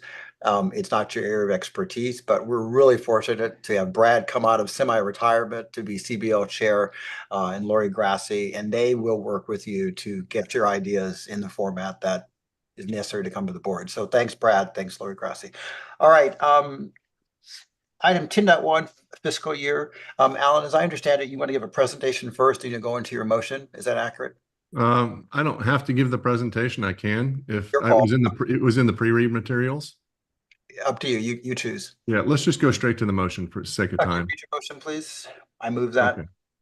I move that policy 16.6.1 financial management subsection G amend the WBCCI fiscal year beginning on January 1st as stated in Exhibit 1. What this means, I'll just give a little bit of texture. Moving the fiscal year from currently from August 1st to July 31st to a calendar year to be the new fiscal year would be, if you approve it, would be concurrent with a calendar year, January 1 to December 31. Thanks, Alan. Lori Grassi, before I screw this up again, is a second required out of finance committee? Second is not required. Terry just notes for the minutes that it's introduced by the finance committee. Great. All right. So no motion, no second required. The background and impact, Alan. Background and impact. All right, the background management of many of the club's financial details become overly complicated and inefficient for management reporting and communication with the current fiscal year. The impact of this change will require a one-time planning of two budgets to implement a budget from August 1st, 24 to December 31st, 24, and an additional budget from 1/1/25 to 12/31/25. These partial budgets have already been established in anticipation of approval of this motion. There is no financial impact. Okay, great. Any discussion or comments? All right, without objection, the motion passes as written. All right, so passed. Thank you very much, Alan. Okay, let's go to 10.2. This is consent, right? All right, so dues increase motion. Alan, again, do you wish to do a presentation first or go straight into dues increase? Your I call. think on this one, I'm going to do the presentation first because I know this is an emotional topic. I've spoken to many of you, which I appreciate, but let me go through the presentation so we're all grounded on the same data to be able to have the conversation. So I'll move through this relatively quick because many of you, if you would have read the pre-read, have already seen this. And all right, so the objective of the international dues is to take a dues increase to offset what's happened in terms of our increasing costs and inflation over the last 3 to 4 years. I'm going to skip this chart. So this is a recap of this is a recap of where we have been from a financial standpoint. ACI is the club, International Rally, and Caravan. Before depreciation down to the EBITDA line, this is what I shared with you earlier, that we lost $55,000 for this last fiscal year. The forecast and that planning I just talked about in the previous motion is for us to lose about $26,000 in the back 5 months of this year. With no dues increase and with the assumption that we make money in International Rally and Caravan, we just slightly break even, $34,000 just ahead of break even. With a dues increase, and this is only $34,000 of reserve contribution, with a dues increase at the $99 level, which is what's in the motion we'll talk about $150,000 of profit for the club, which will allow us a robust reserve contribution. What I put in here is one of the concerns that I had was that there could be an impact if taking dues up. In this case, the proposal is $24, that we could have members leave the club. I've made an assumption in my presentation that members would leave the club. What this graph simply does is a statistical analysis from 1989 through 2022 that shows the green line when we've taken dues increases, that there has been no statistically significant change in our membership because of dues increases. One thing we had talked about is what's happened to the expenses and income over the last year. And you can see, since 2021, when the last dues went in, we've been about $200,000 in expenses and only up about $30,000 in these categories on income. In total, our expenses have grown at about 262,000, income's grown at 182. And one thing Gary Russo asked I put together is, where does a member's dues go? And so this chart is a new chart that I have created. The top 2 bubbles or top 2 circles up here are on a percentage basis. The bottom 2 circles are on a dollar basis. It's the exact same data that feeds both of these.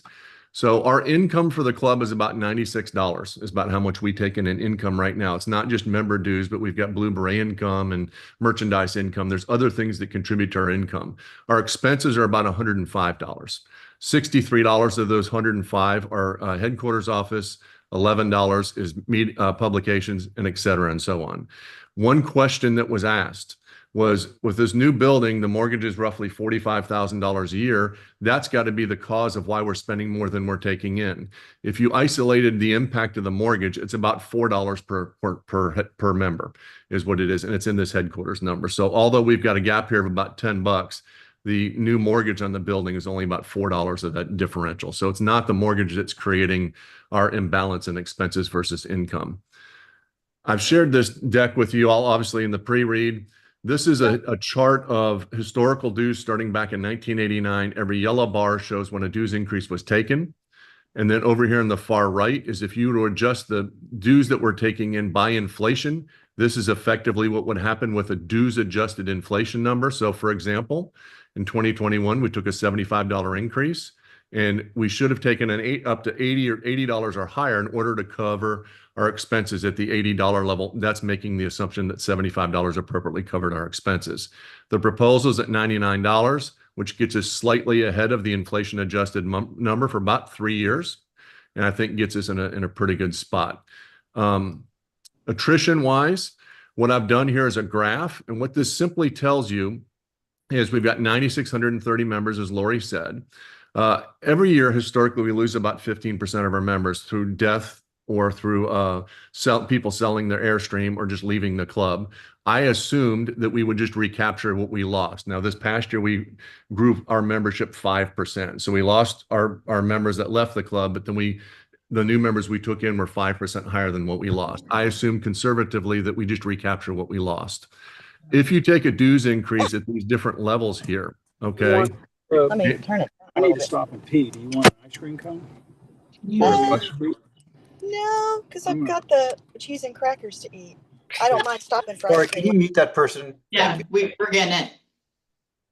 Okay, Sorry, so you assume attrition. Let's just assume for a minute you move to $99 and you lose 25% of your members, which is a very aggressive assumption.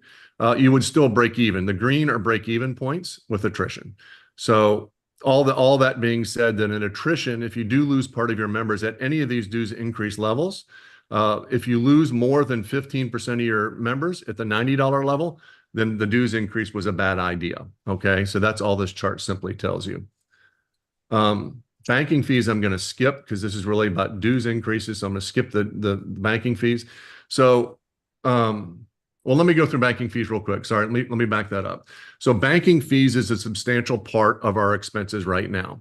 Part of this motion that I'm proposing is not only to increase dues, but charge back members for banking fees.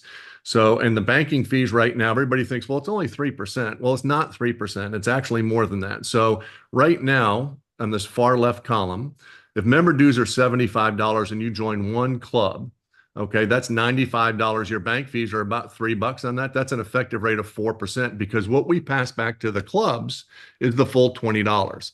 We don't actually burden the clubs with a banking fee when we give them their revenue back when somebody renews.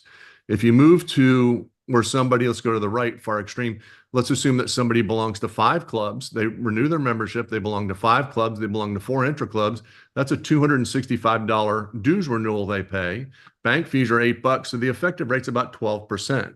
So again, because we don't pass back, in this example, $190 back to the clubs or the intra-clubs.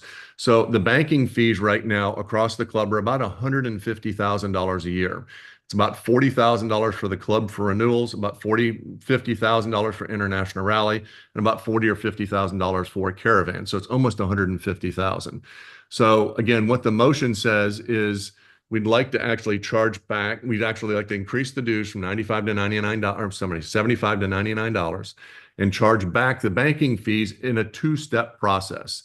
The dues increase would be with the renewal of the 2025 membership year, which starts September 3rd. And then the second step would be on January 1st of 26. There would be 2 rates, one for using a credit card and one for using, if you choose to use an electronic check or a ACH, which is simply a withdrawal out of your checking account. There are very small fees for something like that. And then the one last thing I'll give you for consideration, I put this in the talking points I mailed to all y'all. What, some other membership dues, what other organizations have done. You can read this. Netflix, as an example, has gone from $12 10 years ago to $22. So they've effectively doubled. Harvest Host has doubled over the last 5 years as well. And then here's the last thing I'll give you before we go through dues.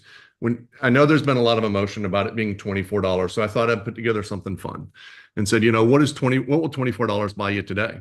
Okay, here's a list of things that you can spend $24 on. $24, I don't think, is the end of the world, but y'all are going to decide that when we go through the motion. So, all right, Eric, that's it for my presentation. Now I can read the motion if that's what you'd like for me to do.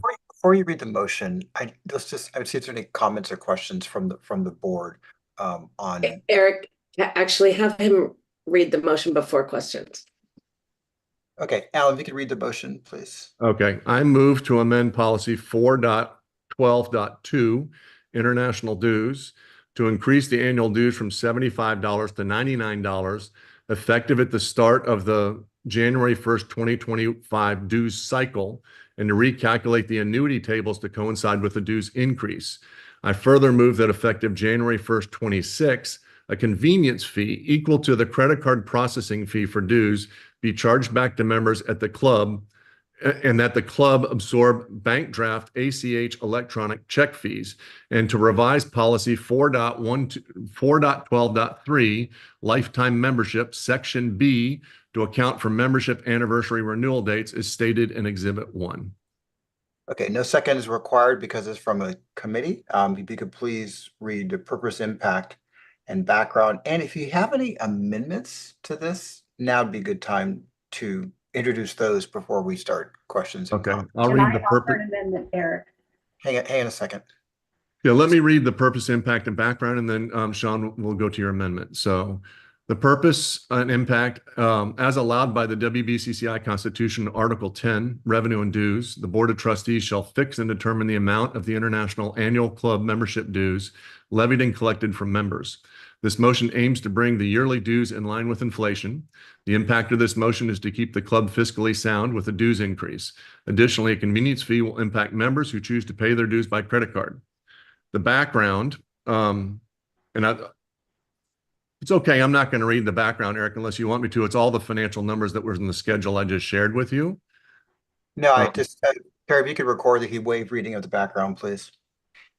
The financial impact, the club's financial impact, assuming a 15%, it's actually 12, so that should be modified, a 15% attrition rate, and keeping our assumptions on membership growth as flat year over year, will be approximately $86,536 for 2025, for the calendar year 2025, in the motion that y'all just approved to move to calendar year. Okay, so everyone pause for a second. I need to ask Lori Grassi something. So we have some proposed amendments that we can consider friendly amendments, and we also have questions and discussion. Which way do you want to go first, Lori? If I don't have those amendments, so if you know the order of them or this, what seems logical to go first. If you don't, then just start with the order they are and we'll just work. We're going to do this first. So Sean, not just she's on the finance committee, but she's worked with Alan on proposed amendments. I think it's good to introduce those now before we start talking about them. So Sean, if you could introduce your thoughts of your amendment, please. And the amendment is simple. It merely just cleans up some of the language. We have US funds many times throughout that motion, and so we're striking that. And then we'll replace. Sean, you actually need to read the amendment. That when we do have a Lori, let me let her just talk it through first, and then we'll have her read it. Okay, I think it gets kind of detailed. So can you continue your verbal? And then the last big change is just there's a lot of will and shall, so we're just cleaning up that language. So let me read the amendment. Number one, we're going to strike US funds and the proposed changes to policy 4.12.2, international dues, subsection E1. E1 will be amended to read, international dues for renewing members shall be $99 per membership year. Members at large will also pay the current IBT established fee, $15 through headquarters in place of local club dues. And number two, striking the word will and replacing it with the word shall in policy 4.12.2, international dues, subsection E2. Subsection E2 will be amended to now read, international dues for new members shall be $99 for their membership year. The date they join WBCCI will become the anniversary date for the payment of the following year's membership. A 30-day grace period will exist for non-payment. And number three, striking the word will and replacing it with the word shall, and also adding a new sentence that reads, members at large shall also pay the current IBT established fee, $15 through headquarters in place of local club dues in policy 4.12.2, international dues, subsection E3. New section E3 as amended would read, international dues for new members at large shall be $99 for their membership year.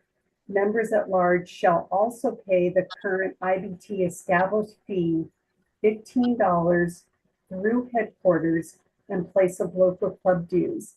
The date they join WBCCI will become the anniversary date for the payment of the following year's membership. A 30-day grace period will exist for non-payment.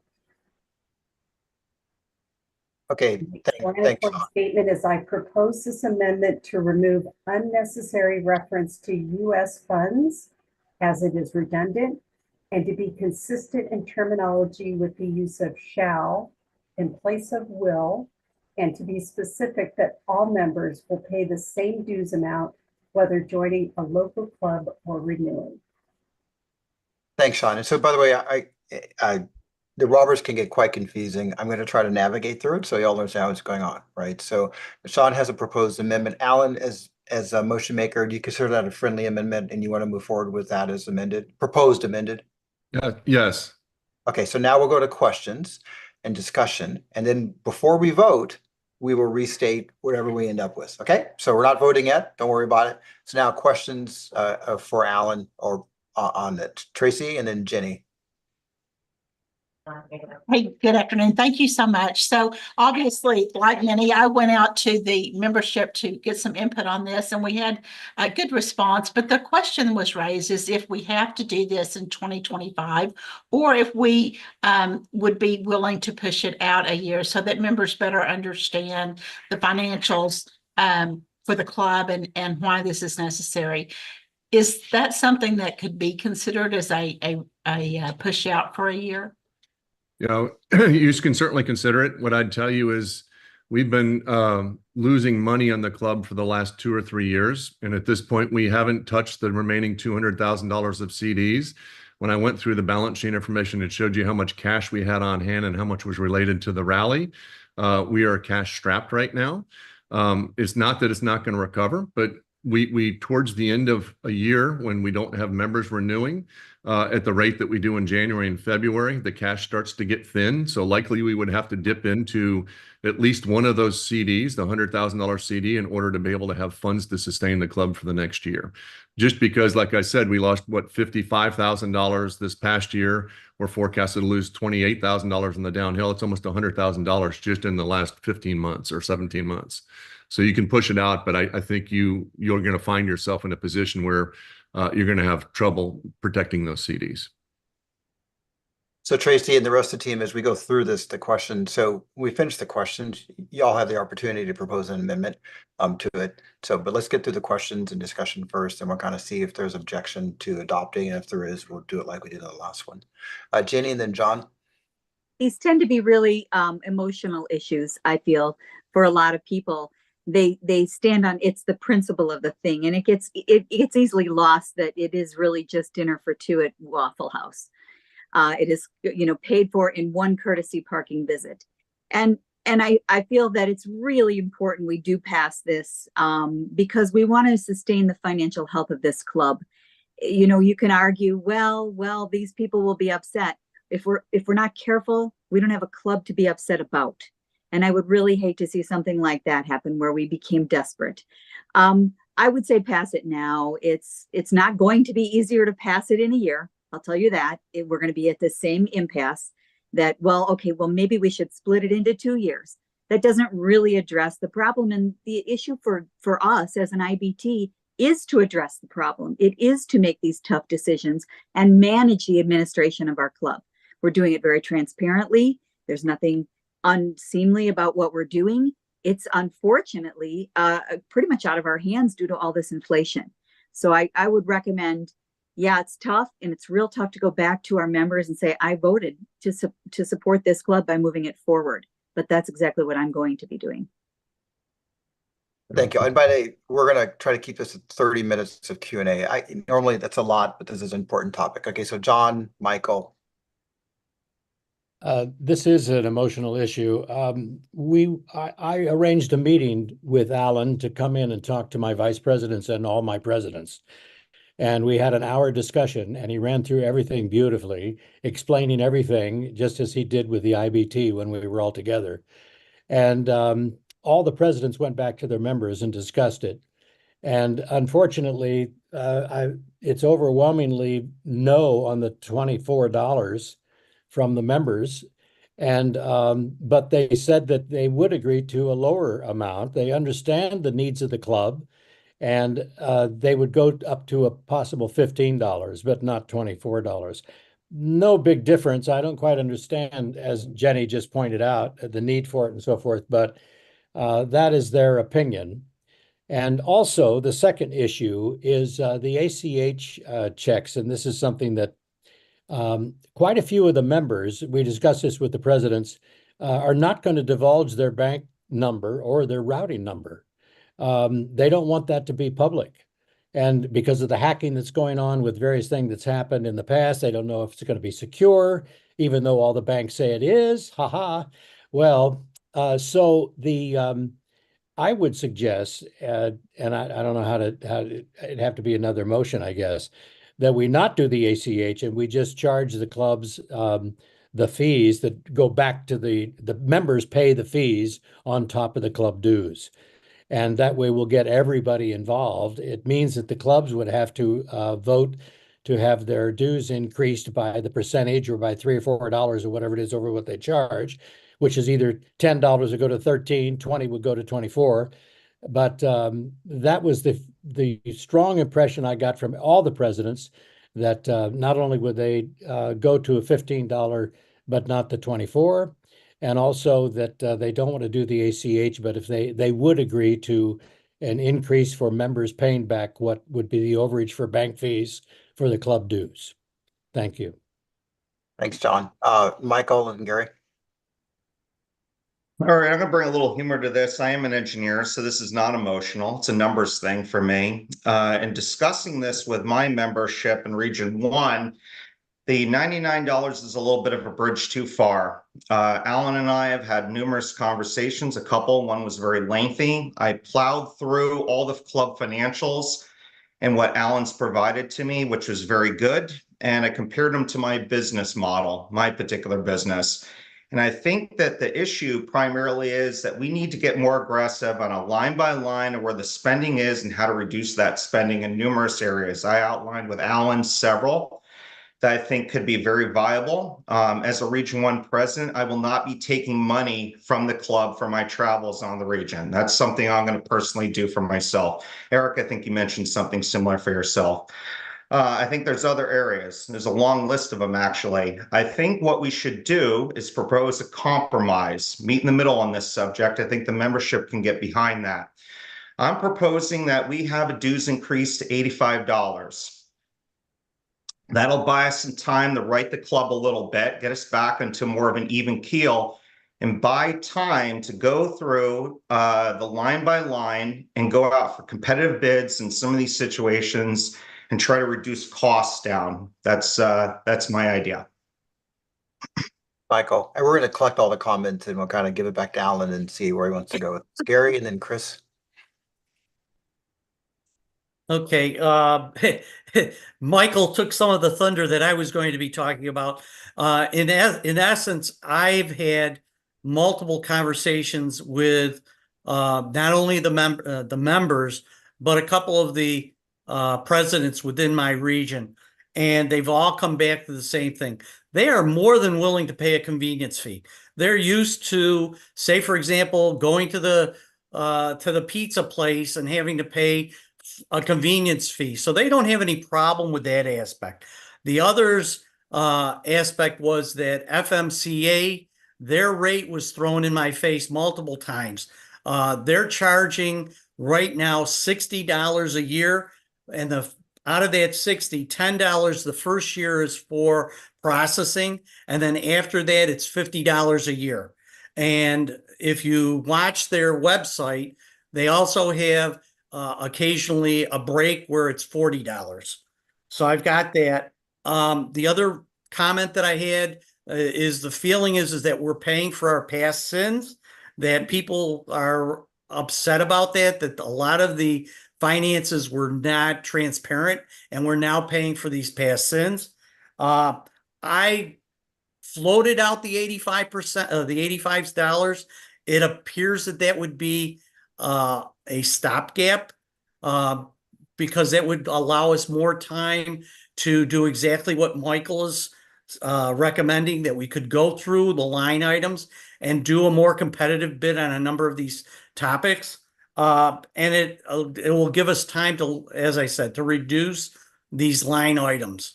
That's the feedback I'm getting from my region, and they're quite upset about it. Thanks, Gary. Chris, and then Sean. Okay, well, the members of Region 7 are in a 2-to-1 margin in favor of an increase up to $100. So that's what I'll say about that. But my question is for Alan and the team, why would you not specify US funds? Because we have Canadian members that are renewing. Don't they have to renew in US funds? And why would that not be specified? Alan, why don't you touch on that one just quickly? Yeah, I don't know how to, so I'm gonna ask Sean to touch on that one. So Actually, I can answer Lori, that question. Lori, if can you like. handle that? I can. oh, I there's can. Brad. Yeah, Brad can answer that. So it states further up in the section that we only accept US funds. So down and where we're taking it out is a redundancy and inconsistency with the rest of the section. So it's there. No policy change. Okay, did that address the question? No, because I don't see it higher up. Where should I be looking? It's in the actual document. It might not appear on that motion form. Oh, okay. So it's not on the motion, but it's in the actual document. It's Correct. in the original motion. Okay. All right. Thank Yes. you. That was unclear to me, but if that doesn't answer your question, Chris, ask again, because you okay? No, I'm good now. Thanks. All right, thanks. Sean and then Jan. So I was at a rally this past weekend and dues was the huge topic of conversation. And we're jaded in California. We pay so much for everything. No one seemed to really question the $99, but most members don't understand all of the benefits that come with being a member. And so maybe that's something that all of us can think about. Can we get ahead of this and just remind our members? I get what you said, Lori, about let's point it back to the website, but maybe if we call out a couple of things. When I started talking about courtesy parking that will be launched in September, people were really excited about that. And if they understood some of the discounts, whether it's KOA or Michelin or something like that, I think when you start to put dollars and cents to some of those items, people all of a sudden feel like, wow, $99 is nothing. So our fault, we're not good at going to websites, or I'll just say myself, we're not good at going to websites, but maybe we think about some sort of communication and Blue Beret or something that just gets ahead of it. So that's it. Let me just show you guys something that will be done. This is an example, by the way. And whatever the board does, regardless, our members, I agree, don't know where international dues are for. They just don't, right? So regardless of increase or not, this is the thing I'm just sharing you. This is an example. We haven't done it for us yet. Things like this to talk about, where do my fees go? This is a kind of a very general language type of a thing, right? For a volleyball group, which I kind of thought was really cool. The other example of organizations who do this, and again, remember, I have a lot of background in the public sector, is that it looks like, share a different one. I think regardless, we do something like this. One of the two, right? This is another example from a union that shows sort of, hey, where do my dues go? And so this will happen regardless. I think this for me and Lori and Alan, this was the idea like, oh my gosh, we really do need to do this because, as you know, I talked to a lot of members and they have absolutely no idea what happens in headquarters until or if they go there. All right, so that I just want to let you know, Sean, that communication will go out shortly. It'll probably be out in the next president's message in about 3 days or whatever the September 1st is. Okay, Jan and then Florence. Headed. Okay. I just wanted to mention that in our region, we are Southern. We have a lot of people that are older. And when you start talking money and their own fixed income, they just kind of, they're alarmed at first. But then when they think if $99 if you go to McDonald's and get a double quarter pounder cheese, it's going to cost you the same amount of money as what this increase. But I also know that we're also talking about the bank fees. The bank fees are absolutely wicked. And what we pay these companies for us to use the convenience of a card. And in our region, we hadn't even mentioned it. We just charge it back to our people. They never complain. They pay it. They go on. We're using Chatter Up. It's an average of about, I guess, 5% if you add the fee plus how much they charge. So right there, that's a lot of money that if we put that money back on these people, maybe only go to $90 right now, we would still come out ahead. And then later on, after a period of time, after buying buildings and knew this, that, and the other, we could go back and address this and maybe get closer to what we need. But it's just a thought. It's just a timing thing with me. I'm okay with the $99, but I also listen to my people and they just, they just don't know.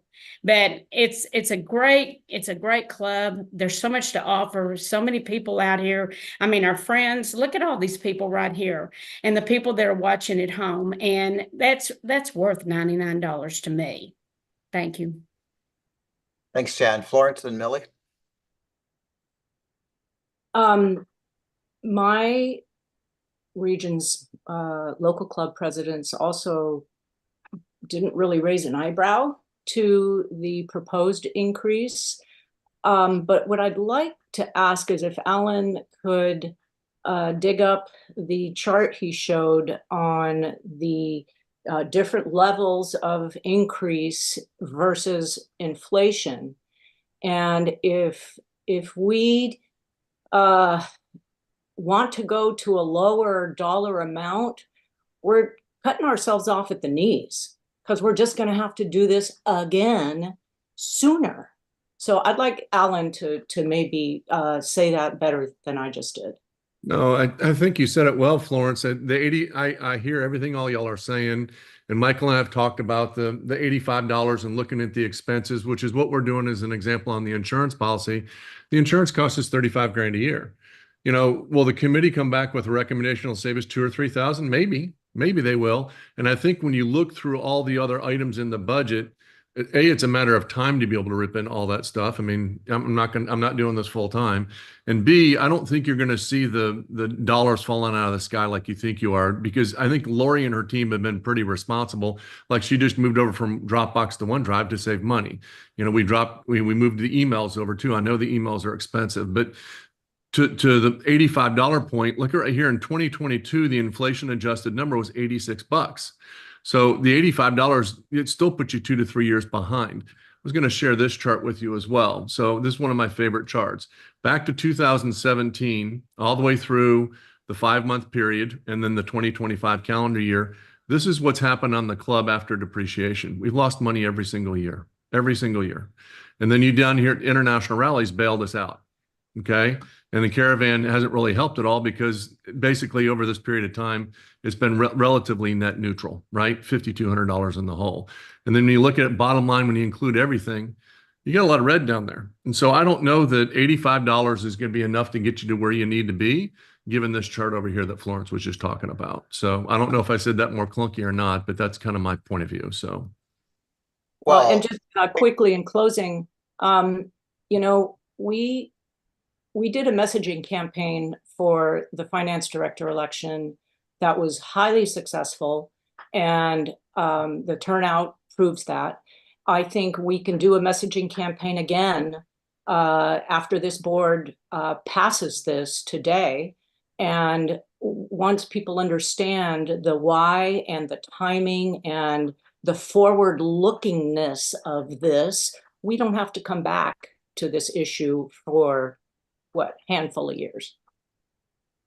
Thanks, Florence. Millie? Thank you, Eric. Alan, I have to say, it's the tell me you're a nerd without telling me you're a nerd. You just said you have a favorite chart. I love that. This whole thing is a really emotional subject. Our money, and I'm one of those people Jan was talking about. I'm an old lady on a fixed income. So I can squeeze a nickel till the buffalo farts. I'm looking at, I clip coupons, I evaluate my budget every year. I want to keep Airstreaming. If it means I'm eating beans this week instead of steak, I'm okay with that because this club's important to me. The suggestion to do a smaller number and revisit it later, or to hold off and revisit it later, like Alan said, is only going to shoot us in the foot. We're going to end up with a bigger debt and a bigger problem. We need to get the money in the bank. We need to spend it now, and we will benefit in the end. I'm in full support of this. I've got friends who are for and against it. We've had some big discussions around the campfire, but at the end of the day, it's going to be what's best for the club. And I'm all in favor of it. Thank you for your work on everything, by the way. Jim? Yeah, thanks. I want to say two things.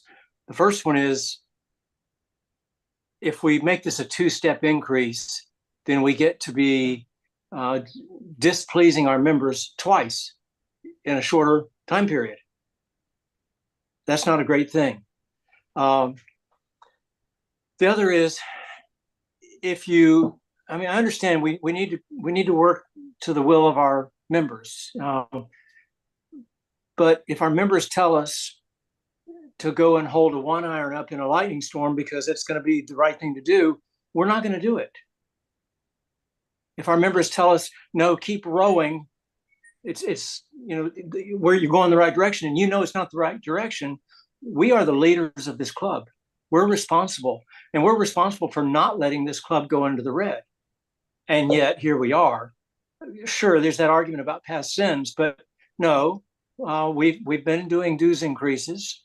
We have not ever established a good dues cycle. That's on us, sure. We need to do the right thing. Thank you. Thanks, Jim. And I'll have one comment before we go to voting. We have a couple of member comments. Alan, can you put those two slides up again? One that shows inflation, one that shows your favorite slide, please.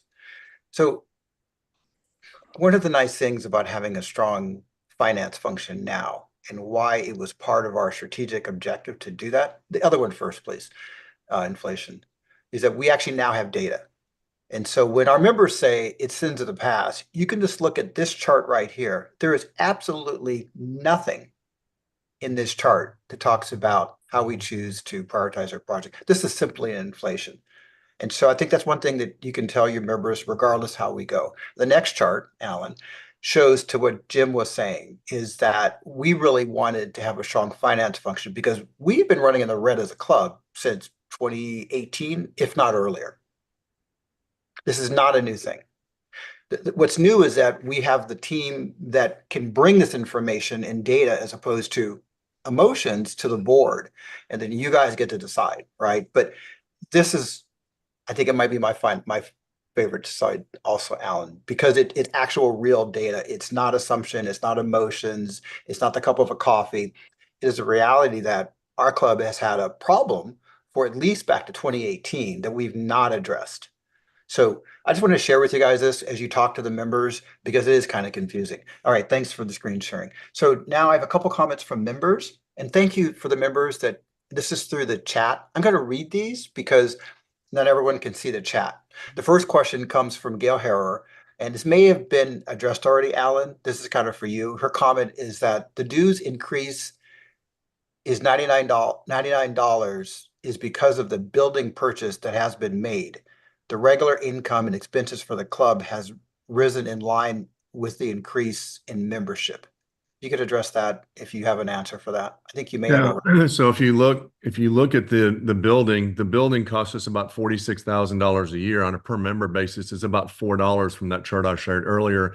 So the building is not the cause of the lack of profitability for the club. It is a contributor, but it's not the cause. And for 2023/4, we lost $74,000.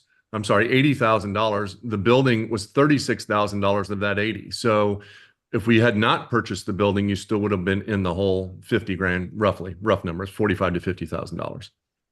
The next one is probably more an observation than a comment, but it comes from Jerry Caleros up in Region 10. If the increase in membership fees is explained properly, membership should be okay with keeping their club solvent and financially healthy. Okay, observation. Thanks, Jerry. And another one from Gail. Will the banking fees that you're going to charge people for payments apply to caravan payments made through headquarters? Great question. Yeah, and talking to Ray Combs, it's something he's considering. Ray hasn't come to a final decision. So that's again something I'll be rallying with him in 2 weeks, and we'll sit down and talk about that. But that's Ray and the caravan and Marcia and their CFO. That's their decision and sits with them. But that is something that's on his radar screen to consider. And I think he's strongly considering it, but he hasn't made a decision yet. Thanks, Alan. Thanks, Gail. Thanks, Jerry. One last question. Looks like Terry, then we'll go to see where we are on the voting on this. Terry?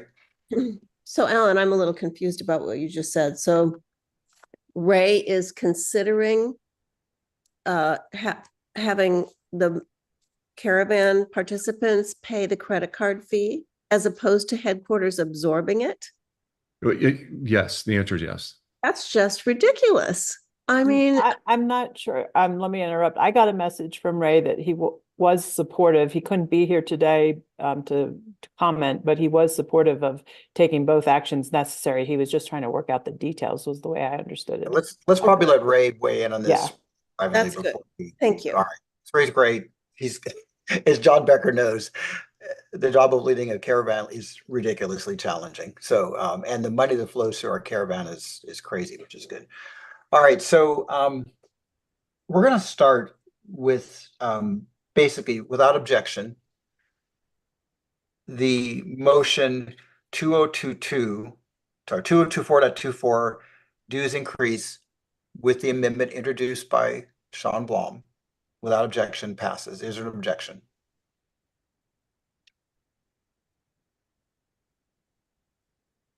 Objection. Okay, objection, John Hawley. Okay, so we're gonna do a roll call vote.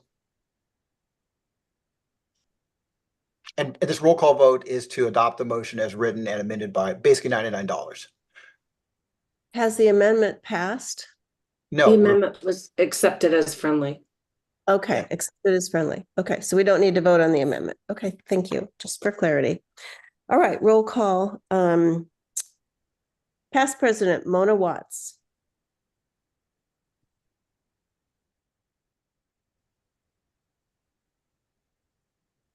Okay, she's got her thumbs up and is saying yes. I vote yes. Oh, thanks, Mona. Region 3, President Bob Ely. Yes. EC member Jenny Schnettler. Yes. Vice President Millie O'Donnell. Yes. Region 4 President Fred Keel. Yes. Region 7 President Chris Olson. Yes. EC member Marcia Howes. Yes.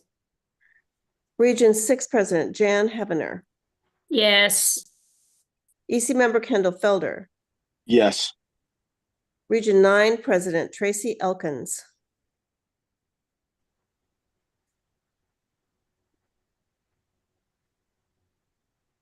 She's saying yes. Are you saying yes, Tracy? All right, thank you. Region 11 President John Hawley.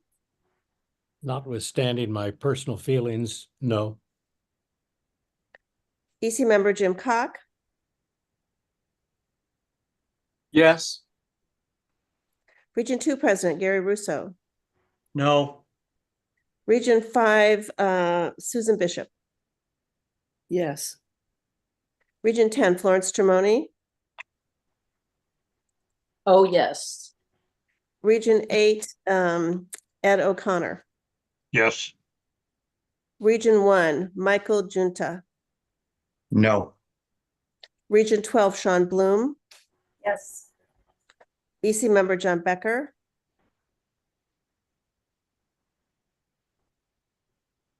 Is John here with us? Yeah, sorry, I'm here. My screen freezes every once in a while. I vote yes. Okay, thank you. EC member Kathy Giese. Yes. So motion 2024-24 passes. That's amended. Okay, thank you. Now I'm gonna need Alan's help on this one. This is just a discussion now. So as your president, I like to try to see if we can address all the issues of the board, right? So one of the things I heard, I think we all heard very, very strongly is that there's an interest in recapturing the credit card fees that are being subsidized by headquarters and doing it quickly. And that will help grow our reserves and push out further a need for additional increases. So Alan, can you talk, or Lori talk, about the timing for bringing that back to the board, about how to do that and when it could happen and what the impact would be for that, please? Yeah, well, in the motion that y'all just approved, it said that we wouldn't do that till January 1st of 26. And that gives us time to make sure we're properly communicated with membership, plus any programming changes that need to be done on Lori's software. So Lori, I'll let you talk about the specifics of what you need to do in order to get the software ready to charge back the members. Yeah, I mean, we need to do some coding within our join and renew forms, things of that nature. So it's going to take a little bit of time to work with our developers to make that happen. And I think we will give an ACH electronic check option in there as well. So if you choose not, like if you I belong to 16 different local clubs. So between the $99 and the 16 local clubs, I probably pay $300 or $400 a year. I may not want to pay that $12, right? So I may use the ACH in order to forego that chargeback. Yeah, so and that if would be option as well. Sorry, Alan, if I could just tag on there. So right now, y'all, when we launch York registration, ACH is going to be available there, electronic check, as well as it is available within Caravan Payments right now. So I said it feels like to me after John Hawley's comments is that we're going to need to educate the membership. We here at HQ, we do not hold any credit cards. We do not hold any checking fees, checking account information. That's by a third party that is PCI compliant. So electronic checks and ACH is a very common use of electronic funds. So again, we'll work on educating the members. It's actually less risky than your credit cards. So we'll work on that, but absolutely, it would be a huge savings around the board if we can get more folks on board with that. So we'll move that way pretty fast. I haven't forgotten you two hands up. I also want to acknowledge John. I had another idea which we started talking about, and that's to simplify the process. And one of the observations is that, if you're doing a caravan payment or a IR, the credit card fees are a lot. But if you're just renewing your membership, it could be that our members would be fine with just credit card. That might simplify it, allow us to roll it out faster. The other thing I've talked to some of you about is local clubs. I know a lot of local clubs are kind of wondering what to do about credit card fees. Some of you are taking action, some of you aren't. I'm hoping this discussion helps helps those discussions as well. And if there's some technologies that we have that can help that work out, we'll get those on to you guys as well. Okay, so I had Bob Ely and then Terry and then John Becker. Yes, my question along these lines is to Alan or to Lori, where besides ACH are things like bill pay being advocated or publicized? There's a lot of people that use bill pay for a lot of different things through their bank. And in doing that, I don't disclose anything to anybody. Sure, and people do use bill pay, Bob. So when that happens, we end up with a check in-house, and then we have to process that check.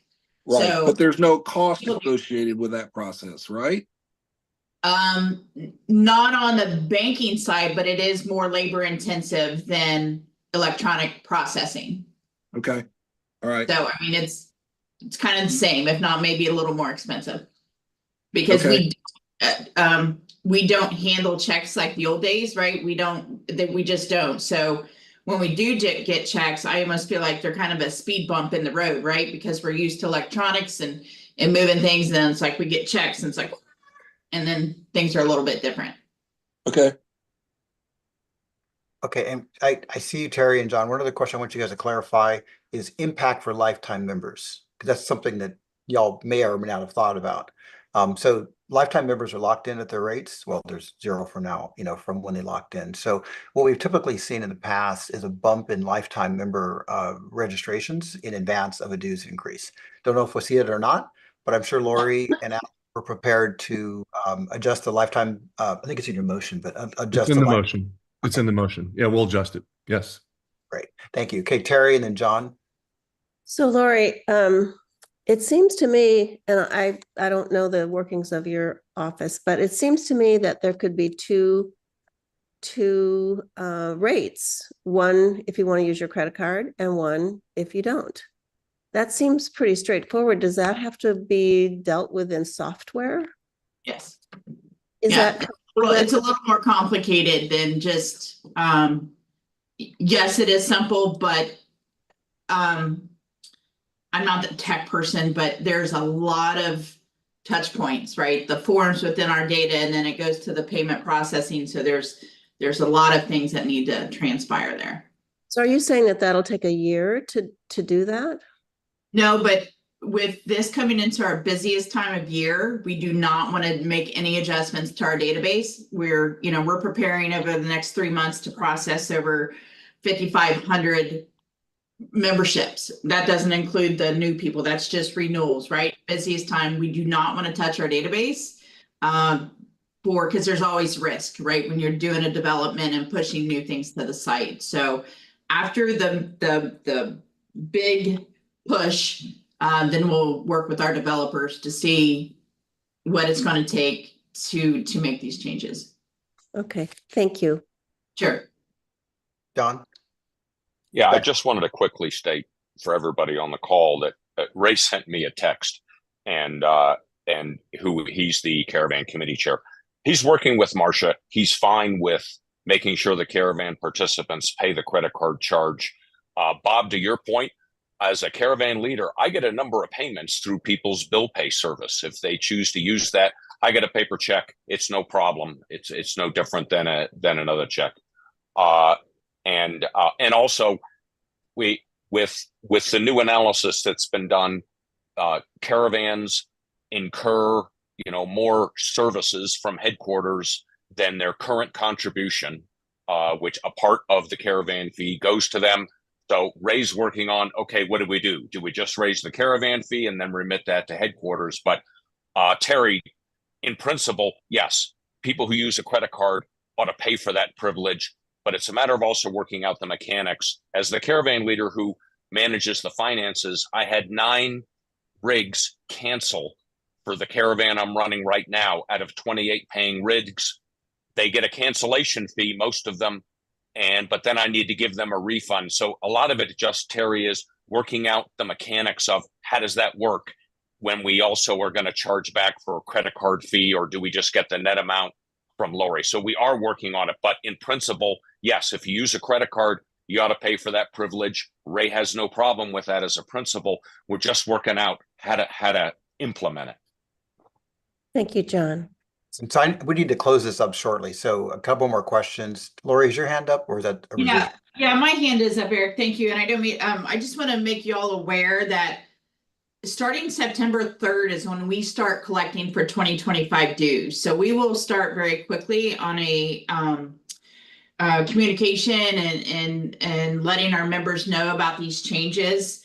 And so obviously as the months move on, our processing gets more and more, but I think we got about 3,500 that are about 3,500 of our members are set up for auto renewal, which will happen in December, but we'll make them we try to make sure everybody is aware of what is happening very quickly. And we'll share that communication with y'all so you're aware of what's going out. Thanks, Lori. And that addresses part of what Florence was saying, is that we understand that it's critically important that we explain to our members. And I think that this chart I shared some prototypes of where do your club dues go could be helpful. John and then Chris. Real quick, thank you, Lori, for your explanation about the ACH situation, but it's going to take a lot of education for our members, as you said. And also, as you just pointed out, Eric, in other words, the dues increase for $24 for $99. We need to send out information to all our members about what are they getting for the $99. And I think we're on that track. I think a lot of that has been pointed out, but we need to let our members know. Also, one other thing, never mind. I wanted to uncomplicate the bank fees thing, but we can talk later. Yeah, that gets a bit deep. So thanks, John. We got your comments. We're already working on it. So thank you. Okay. On that. Chris?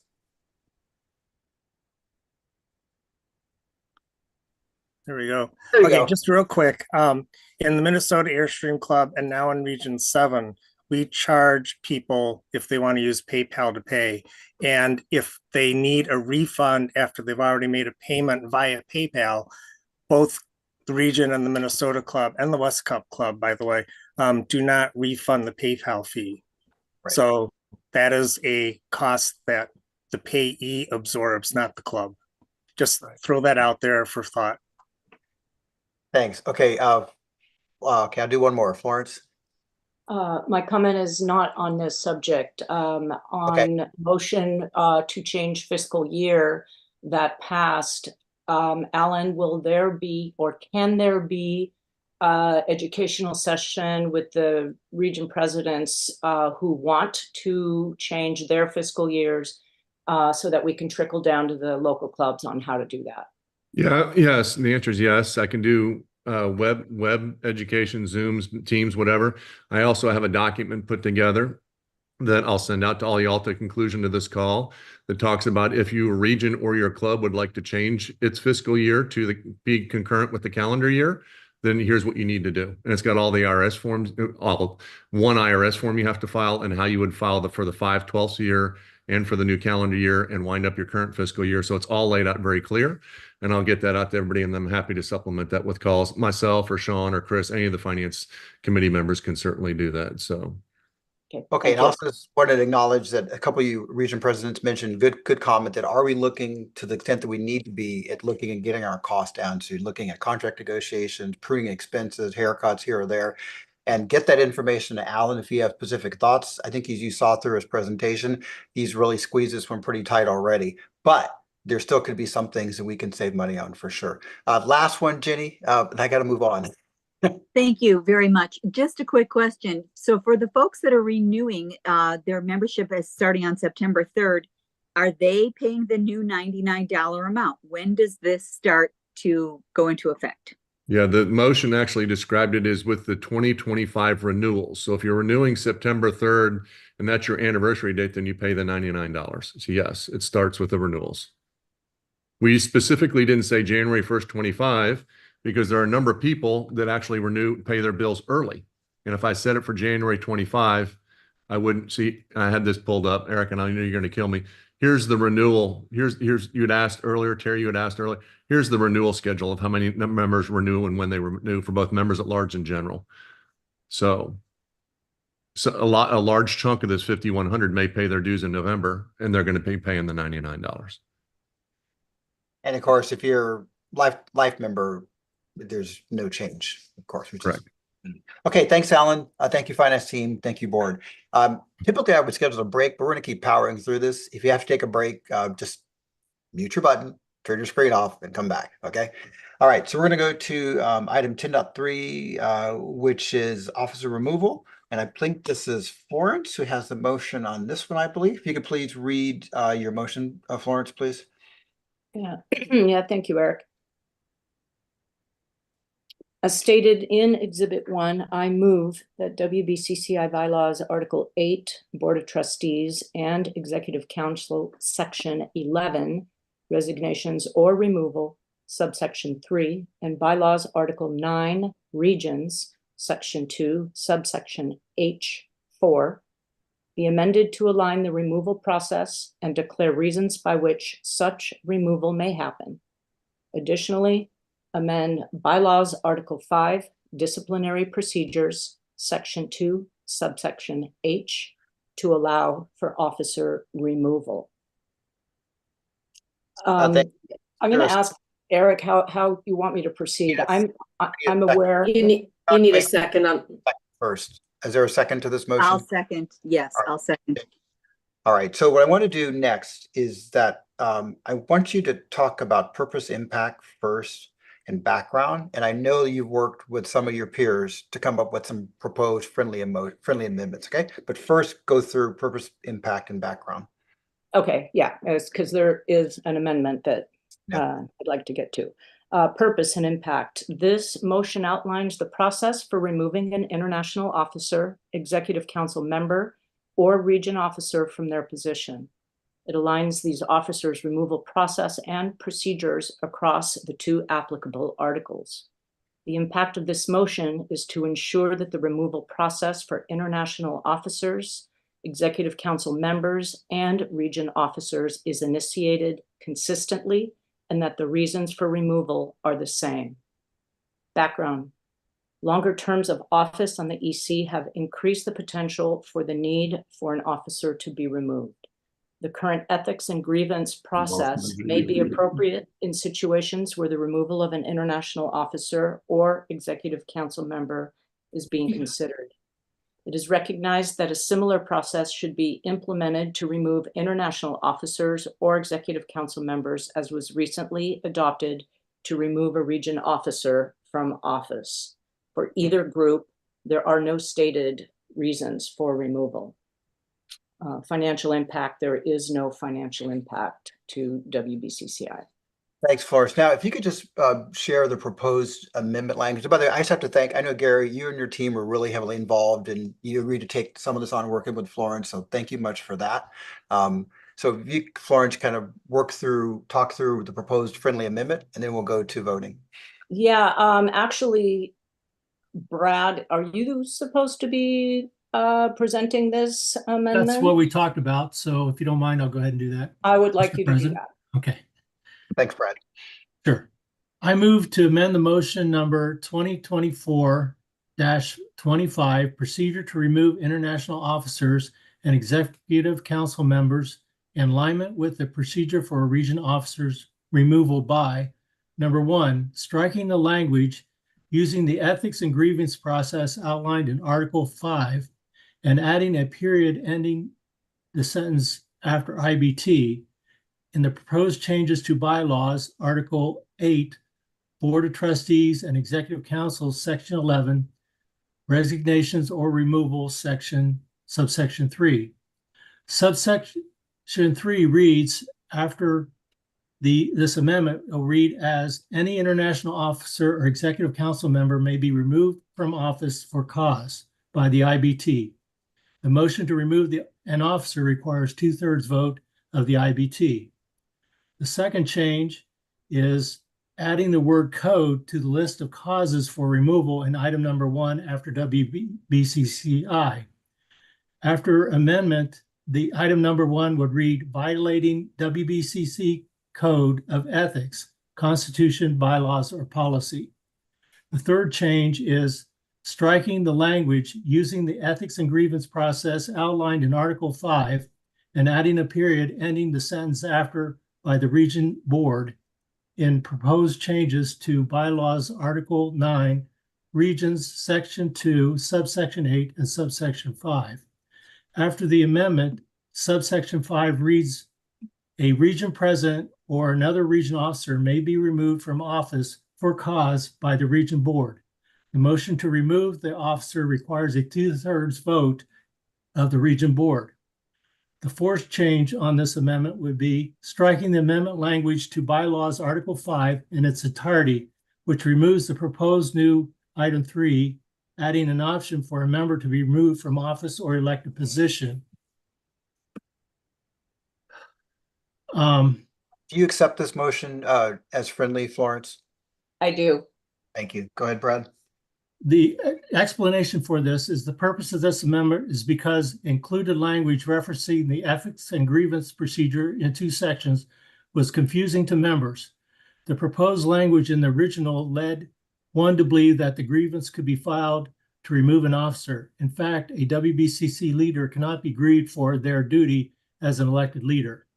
And the word code was omitted by error in the list of cause for removal. And can I just repeat what Brad said in layman's terms? Basically, what we wanted to do is make sure that an officer can't be removed for doing their job. The grievance has to be against a behavior, not because we don't like their decision on a motion or whatever. Thanks. Gary, your team was heavily involved. You good with this? That was a yeah? Okay. Any comments you wanted to add to it or not? Or No, we didn't have any issues with it.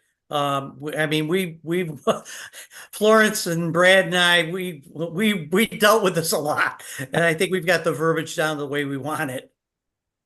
Thanks for putting the time in that one. All right, so let's go around for Excuse questions. me, Eric. Technically, Jenny needs to accept the amendment as well because it was a seconded motion. As stated, since you were the seconder. I accept and I second that as well. Great, thank you. Thanks, Laurie.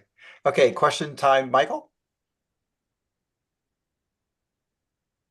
Just a clarification question, please, on the verbiage on within that section. It is section 4, disregarding the confidentiality of sensitive WBCCI information. Is that information marked as such that it is confidential?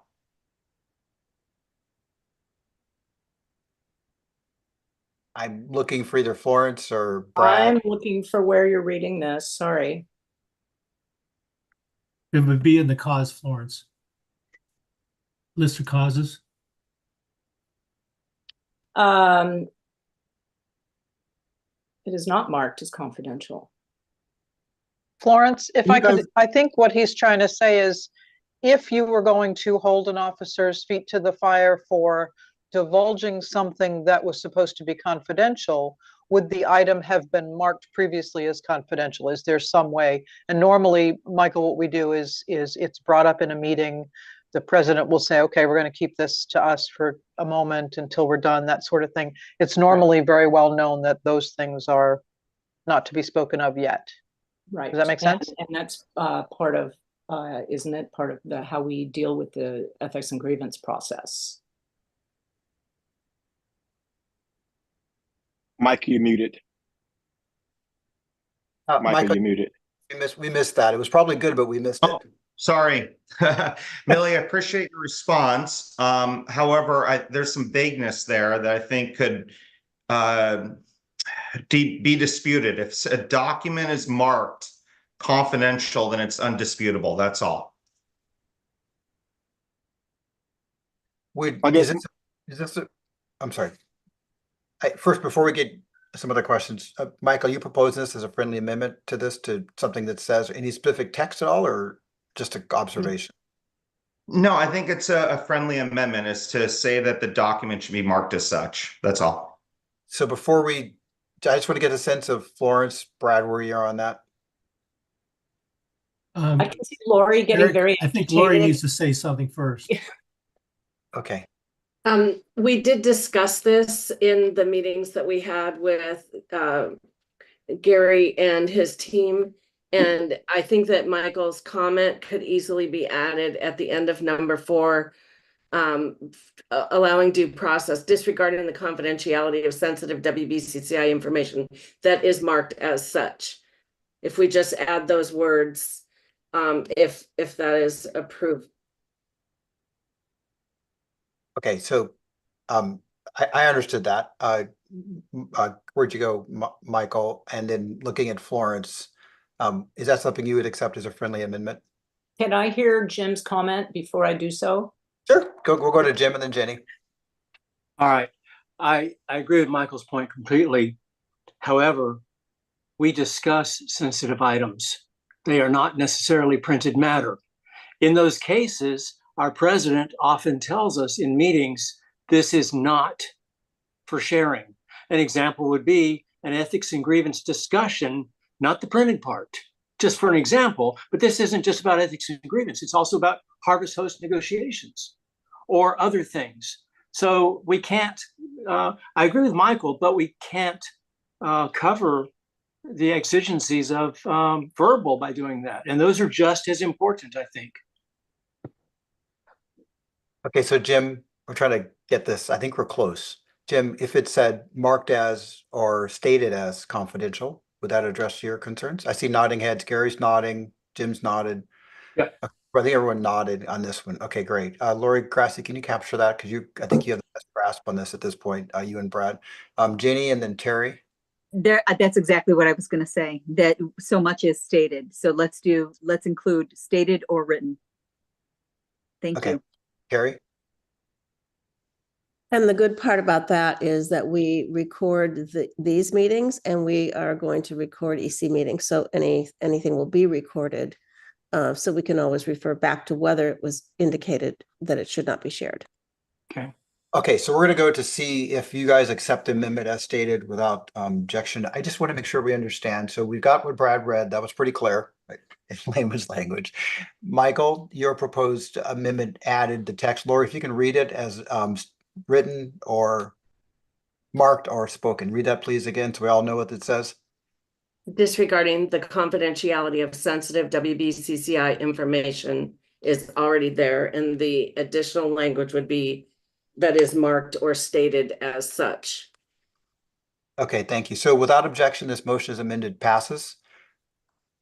Is there an objection? All right, sweet. Thank you. Michael, thank you. Gary, thank you. Everyone who worked with us, Lori, Brad, thank you. This got a bunch of things resolved and it's been sitting on the side for a while. So thank you guys for spending the time to get it to a place. And thank you for the confidentiality. What is, you know, Michael, that has been something we as a board have struggled with, but I think the language you guys propose makes it clearer, marked as or stated as. So thank you very much. All right, last one. Item 10.4, ethics and grievance. I don't know who's bringing that. Is that you, Brad, on this one? Yes, it is. Debbie? So Debbie Hammer, who is our International Ethics and Grievance Chair, she couldn't make the meeting, so she's worked with Brad to introduce it. So please read the motion, Brad. I move that Article 5, disciplinary procedures, be stricken in its entirety and replaced with a process for expediting the resolution of complaints submitted, removing ambiguous language, and presenting a more logical procedure as stated in Exhibit 2. Okay, this comes from a committee, so no second required. Please purpose background and then go into if there's an amendment that you guys have worked through also. Purpose and impact. This motion aims to clarify the ambiguous passages in the current procedure and shortens when a complaint is active to help with the process of a new online complaint submission form has been introduced. The address of the job form for complaint submission is, and we give the address, will be available on the ACI website. The impact of this amendment is a process that is easier to understand, more streamlined, and aims to expedite matters quickly. Background. The membership has raised questions about the wording of the current procedure and the need to reduce the time frame for resolving issues. Previous ethics and grievance committees have used flowcharts to help members understand the process, but a well-written document should not need one. And we do have an amendment to this motion. Okay, Brad, since who's going to introduce the amendment on this one? It will be me, and I checked with Debbie Hammer, and she is in agreement with the amendment. Awesome. Please read the amendment. I move to amend motion 2024-26, rewrite of the bylaws, Article 5, disciplinary procedures, and introducing a new online form for submission of complaints by striking the amended language in Section 2, subsection G, Item 3, thus removing the option for a member to be removed from office or elected position. The reason for this is I propose this amendment because the procedure for removing international officers, EC members, region presidents, and region officers did not rely on using the grievance process as allowed. And if you recall, we just removed that same thing from the officer removal motion earlier. Thanks, Brad. Any questions for the motion maker on this one? Jim Cock. Yeah, I have one. It references in the exhibit section 2 grievance procedure item 2A. It says using the Airstream dispute form. That's not what the form is called online. It has a little bit better name online. Airstream Club International complaint form or ACI complaint form. I just think maybe it might go wrong to call it the Airstream form. Just a thought. Would you like to do a friendly motion to give it a better name? I'd be very happy to.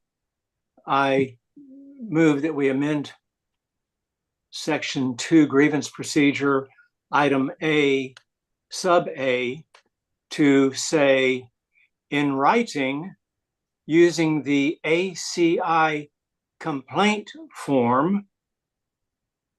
I'm checking real quick here. Yes, and that's the only change. Striking the part that says using the Airstream dispute form, replacing it with using the ACI complaint form, which is what it's called when you link to it. Thank you. Mr. President, I accept that friendly amendment. Okay, thanks, Brad. Thanks, Jim. Can I suggest that ACI be replaced with WBCCI for consistency in the document? Although it is called on the internet, the ACI complaint form, I understand your point. Perhaps the form should be renamed also. Yeah, how about this? How about we put WBCCI and we'll rename the form? Okay. Lori, can you guys make a note of that? That we'll just change the title of the form to say WBCCI, or I'll work with Debbie on it. We can work offline on that. Yeah. Any questions or comments on this one before we go to a vote? Okay, well, without objection, motion 224.25 Hammer Ethics and Grievance passes. Wow, we did it. Passed. Fantastic. We're gonna do a roundtable, a quick roundtable, just kind of what's happening in your regions or things you want us to know about. I'm just gonna start. I'm gonna start with Hi, honey. reason one. We'll go in numerical order because I can't think anymore. So reason one, Michael. All right, well, it's been day 22 for me, so still pretty new. One kind of noteworthy thing to share with the team is one of the first order of businesses when I landed was to clean up a lot of the digital space. We actually brought on a quote unquote new position. Clifford, who's in our region, was very passionate about the digital space and digital communications via Facebook, emails, etc. So he's done a lot of really good work there with more visibility. We also sent out a survey to all the Region 1 members to get a real understanding of two things. Number one, what are they looking for?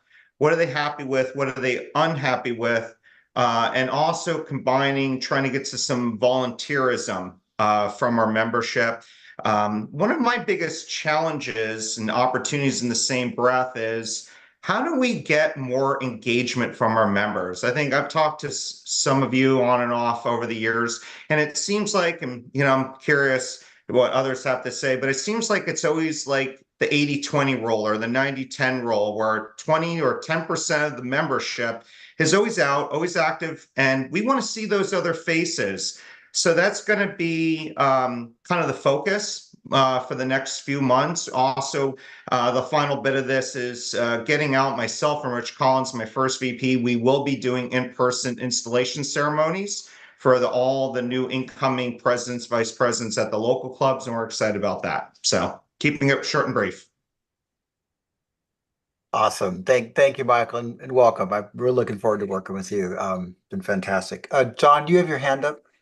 Yeah, just real quick. I need to go because the caravan left without me, and I need to pick up Bard and Kathy Fuller at the airport to go retrieve them. But thanks very much. Great meeting, and I will see you all at the next one. Thanks, John. Okay, Region 2. I know, Gary, you got to run too. Yep, I got to run. Just a couple of things. First off, the local Airstream club, not Airstream club, Airstream seller, Colton RV, has reached out to us. And what we're going to do is next week, I have a meeting with Sarah Colton directly to follow up on some of the information that Lori sent on to me about dealing with them. This will be I think the third or fourth time that we're going to try and connect with them. We'll see what happens. But at least we've moved a little bit higher up in the food chain. Previously, we were always dealing with, the sales manager, and we weren't getting a broad approach We would get sort of yeses and nos. We did have a large rally 2 weeks ago at Sampson. We had 67 rigs, 130 people. Great time was had. And at that note, I need to go to the dentist. Thank you. We got you out with 2 minutes spare. Thanks, Gary. Thanks for all the work. We'll see you down the road. All right, Region 3, Bob. Yes, it's a privilege to join you folks and try to make a difference. Region 3, as you know, is very large, both with members and with geography, and we are working hard. I've been fortunate to have a very strong group of people to work with and come along. We are working on communication. We are working on sharing of ideas, and there's many different facets of that going on. So I'm excited for all the new members that the region has picked up, and we are working. As a matter of fact, Jill Rabb is our membership chair, and she is doing a great job of personally touching base with all these new members, which I think is very important in our success and finding the volunteers and stuff we need moving forward. So look forward to the future. Thank you. Thanks, Bob, and welcome. And I look forward to seeing you in Sedalia. Looking forward to hang out with Region 3 for lunch and some other stuff too. So thanks much. Yes, sir. Thank you. Right. Mr. Keel, Region 4. Yes, good afternoon. So, Michael, I just want to touch base on your comment about getting more members engaged. I've been a member of this club for 8 years, and that's been a topic for the 8 years I've been in this club. Not sure that I have any words of wisdom for you. If you come up with anything, please share it with us. Brad and I co-host the Swiss Festival National Rally next month. We've got a few openings just in case anybody would like to join us. This will be the 61st year of that rally. So it's a great time. Anybody wants to get a hold of us or go online and register. Next year in May 14th through the 18th, will be the Region 4 rally. It's going to be in Lewisburg, West Virginia, which is where the International Rally was in 2016. So that should be a fun time. It's really close to Region 3. Any of you are welcome to join us. And from there, I'm going to say thank you, and we'll talk to you later. Thanks, Fred. We'll see you in Sedalia as well. Susan, so welcome to on screen in your role, standing in for John. So what's going on in Region 5? John's not here because his wife had surgery this morning. She is out and doing well, as far as I know. Good. The big exciting news, which I'm sure Eric knows and maybe a few others, Region 5 will be having their Region 5 rally in Indianapolis next year in May. It will not be during the Indianapolis 500, but it will be during the oh shoot, what's that other? The Brickyard? No. The Grand Prix. Yes, thank you. It's during the Grand Prix? I didn't know that. There is a Grand Prix road race. It's taking some extra work because we're having it at the best location for us, has no hookups. It does have a building. So Tom Price and Tammy Price and John Deegan are working very hard. We're going to have some generators and some boondocking spots, and we're hoping it's going to be a really great weekend. Thanks, Susan. As you mentioned, I got to spend some time with John and Tom Price, and I got to actually tag along. They looked at that site across the road from the Prices. It is absolutely amazing. You guys are going to have a rocking event there. So congratulations on securing that. Yeah, we're looking forward to it. Okay, Region 6. Jan. Yes. Well, in Arkansas and all of the other states in Region 6, we are really on the ball. This group is going. I'm getting their schedules all for the next coming quarters and our year, whatever they've got out there. And it's so exciting to see what they've come up with. At our region rally, we had a discussion and we talked about different ways to get people involved in the club. You know, a lot of people don't want to step up and be first. They don't want to take that job, but you can always ask them to come and help you. Get somebody to come and work with you. The next thing you know, you give them a little more and a little little more and a little more. They're proud of what they do, and the next time around, they'll be your leader. And that's what we've got to have. And that's what I see in these schedules. It's surprising what these people have come up with. I mean, I wish I could afford to go to every one of their rallies because I'd be on the road more than Eric McHenry, but it's all great. But another thing that's exciting is in 2025, September 24 through 28, Sevierville, Tennessee, which is the hot spot of Tennessee, David Gully is going to have his region rally at the Ridge. It's a beautiful, beautiful facility. You can't even ask for anything any more beautiful. But I wanted to let everybody know in our region and other people that might want to sneak in. I'm sure he'll let you come join us because I guarantee you we're going to have a good time. But other than that, we're all excited about going to Missouri, and we'll see you there. Thanks, Jen. David knows I'm gonna try to get out there. That's on my birthday, by the way. I don't think he knows that, but yeah, I think I can find room in the Gully House to stay if I can't bring an Airstream out. So sweet. Okay, Region 7. Chris. Hi.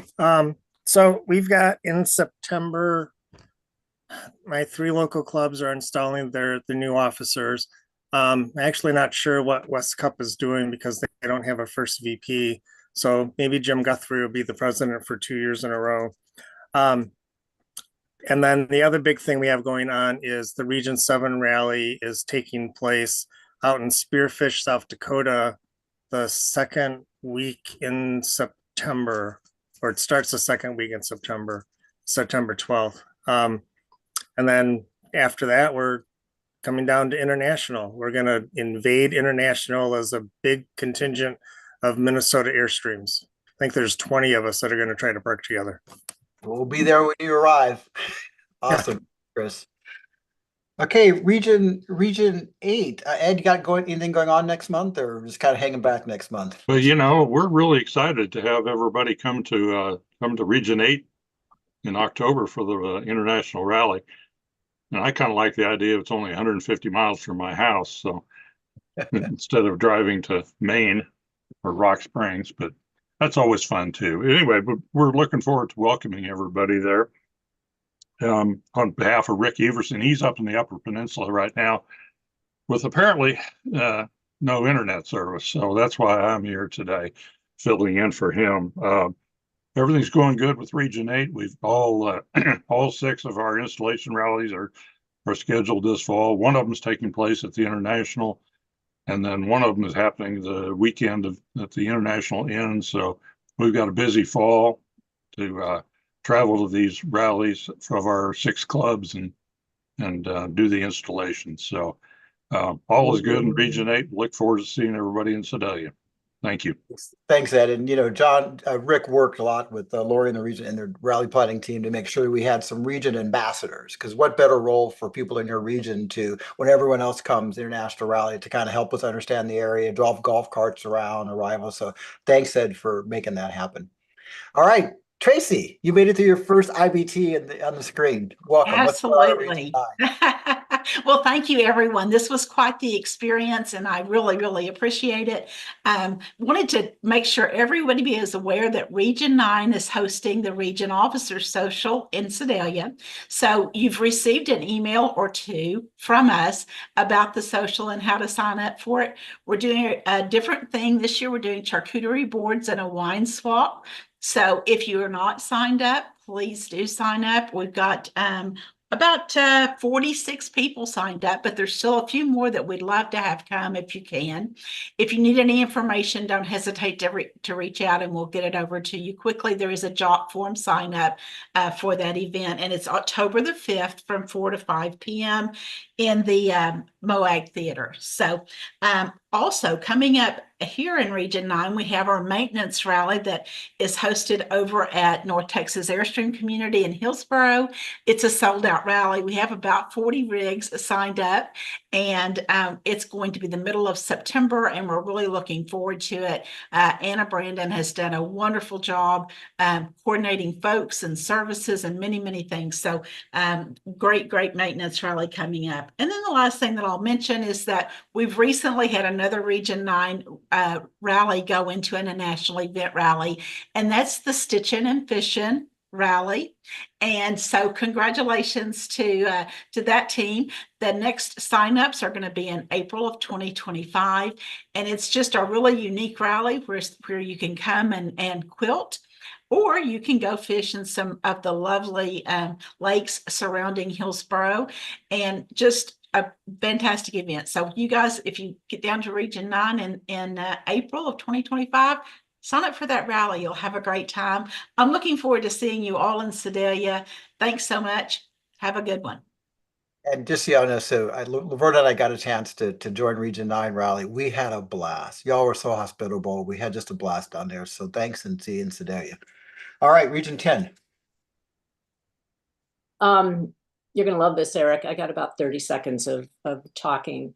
Welcome to the new region presidents. And we are going to regroup with our region presidents forum.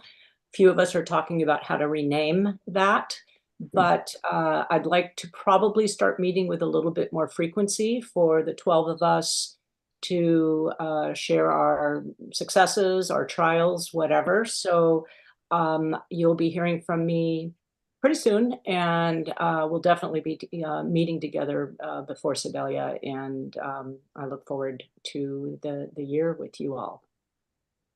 Thank you, Florence. By the way, some of you may know this. Laverta and I got a chance to hang out with Florence for an evening on our way up to Region to Washington. We had a wonderful time, and thank you for everything as always. And thank you for stepping up to following the leads of Mr. Briggs, and then, you know, all the other folks that have helped lead the region president. So thank you very much for doing that. All right, Region 11. When are you gonna come visit me again, Eric? We were just there. Come on, man. As John, someone said, in my courtesy parking. He I has a provide great happy hour and electric, you know, so that's pretty cool. It is. It is. Anyway, hey, my region vice presidents, Julie Cook and Sam Brandes, and I have been meeting on a regular basis with sorry about that, with our presidents, and we're meeting with them all the time. And of course, my vice presidents and I are in touch almost daily. What we did, we talked to the presidents about what they need, what they want. How can we help them? How can the region assist them in everything that they're doing? There are many members in our region, maybe in yours also, that don't even know that they're members of Region 11, because they're only familiar with the clubs and not the regions that can support them. Anyway, we've had some wonderful hookups, plus the one with Alan Rabb. And I encourage you all to do that. And I'm sure maybe some of the members of the EC or the executive committee would like to be included in some of our hookups as well, because the presidents and the officers would love to involve you in a lot of the conversations. One of the things, we have big plans for our Region 11 rally, July of 2025 in Granby, Colorado, at the Sun Outdoors Rocky Mountains Resort, which is one of the best places in the country. And it's full hookups. We have 150 sites reserved, and they're filling up. So I'm glad I did it early, because the clubs in Region 11 are going crazy. They're doing new member rallies, maintenance rallies, boondocking rallies. And of course, they reserve that time, July 23rd through the 27th of July of 25. So they're not booking during that time. And I'm glad I put that in early so that they're staying away from those times. But the clubs are healthy. Everything is going well. Pretty happy. Looking forward to seeing you all in Sedalia. We've got some great things going on there. Thanks, Sean, for leadership of Region 11 already. It's been pretty cool. So good to have you on the seat in the front of the room. All right, Sean, take us home. So just quickly, a huge thank you to all the presidents. I love your ideas. Keep them coming. We're rapidly trying to get up to speed at Region 12. So thank you for your ideas. I love the idea of engagement, and it's something that we're working on. You already heard Eric say about our region rally. That is going to be September 11th through the 15th in Lake Tahoe. This is the second year for our region rally planning committee. All 11 of our clubs volunteer, and it ends up being many hands make light work. It's not just one or two people pulling off this rally of 150 trailers. And I love it. I mean, they're just all awesome, awesome people. So although we're sold out this year, hopefully next year when we're down at Benelli Bluffs, we can get more of you to come out to California. But that's really our big focus right now is the Region 12 rally. And thank you, everyone. Well, just wrap it up. Thank you, everyone. As I said at the start, someone asked me a little while ago, they said, sort of, what is your largest accomplishment has been as I sort of fade into retirement? And it's this, it's working with you guys and helping to build a group of region presidents and exec council officers that, as you can tell, are highly involved in leading this club. So thank you so much, and y'all have a good rest of the day. All right, bye-bye. Thank you.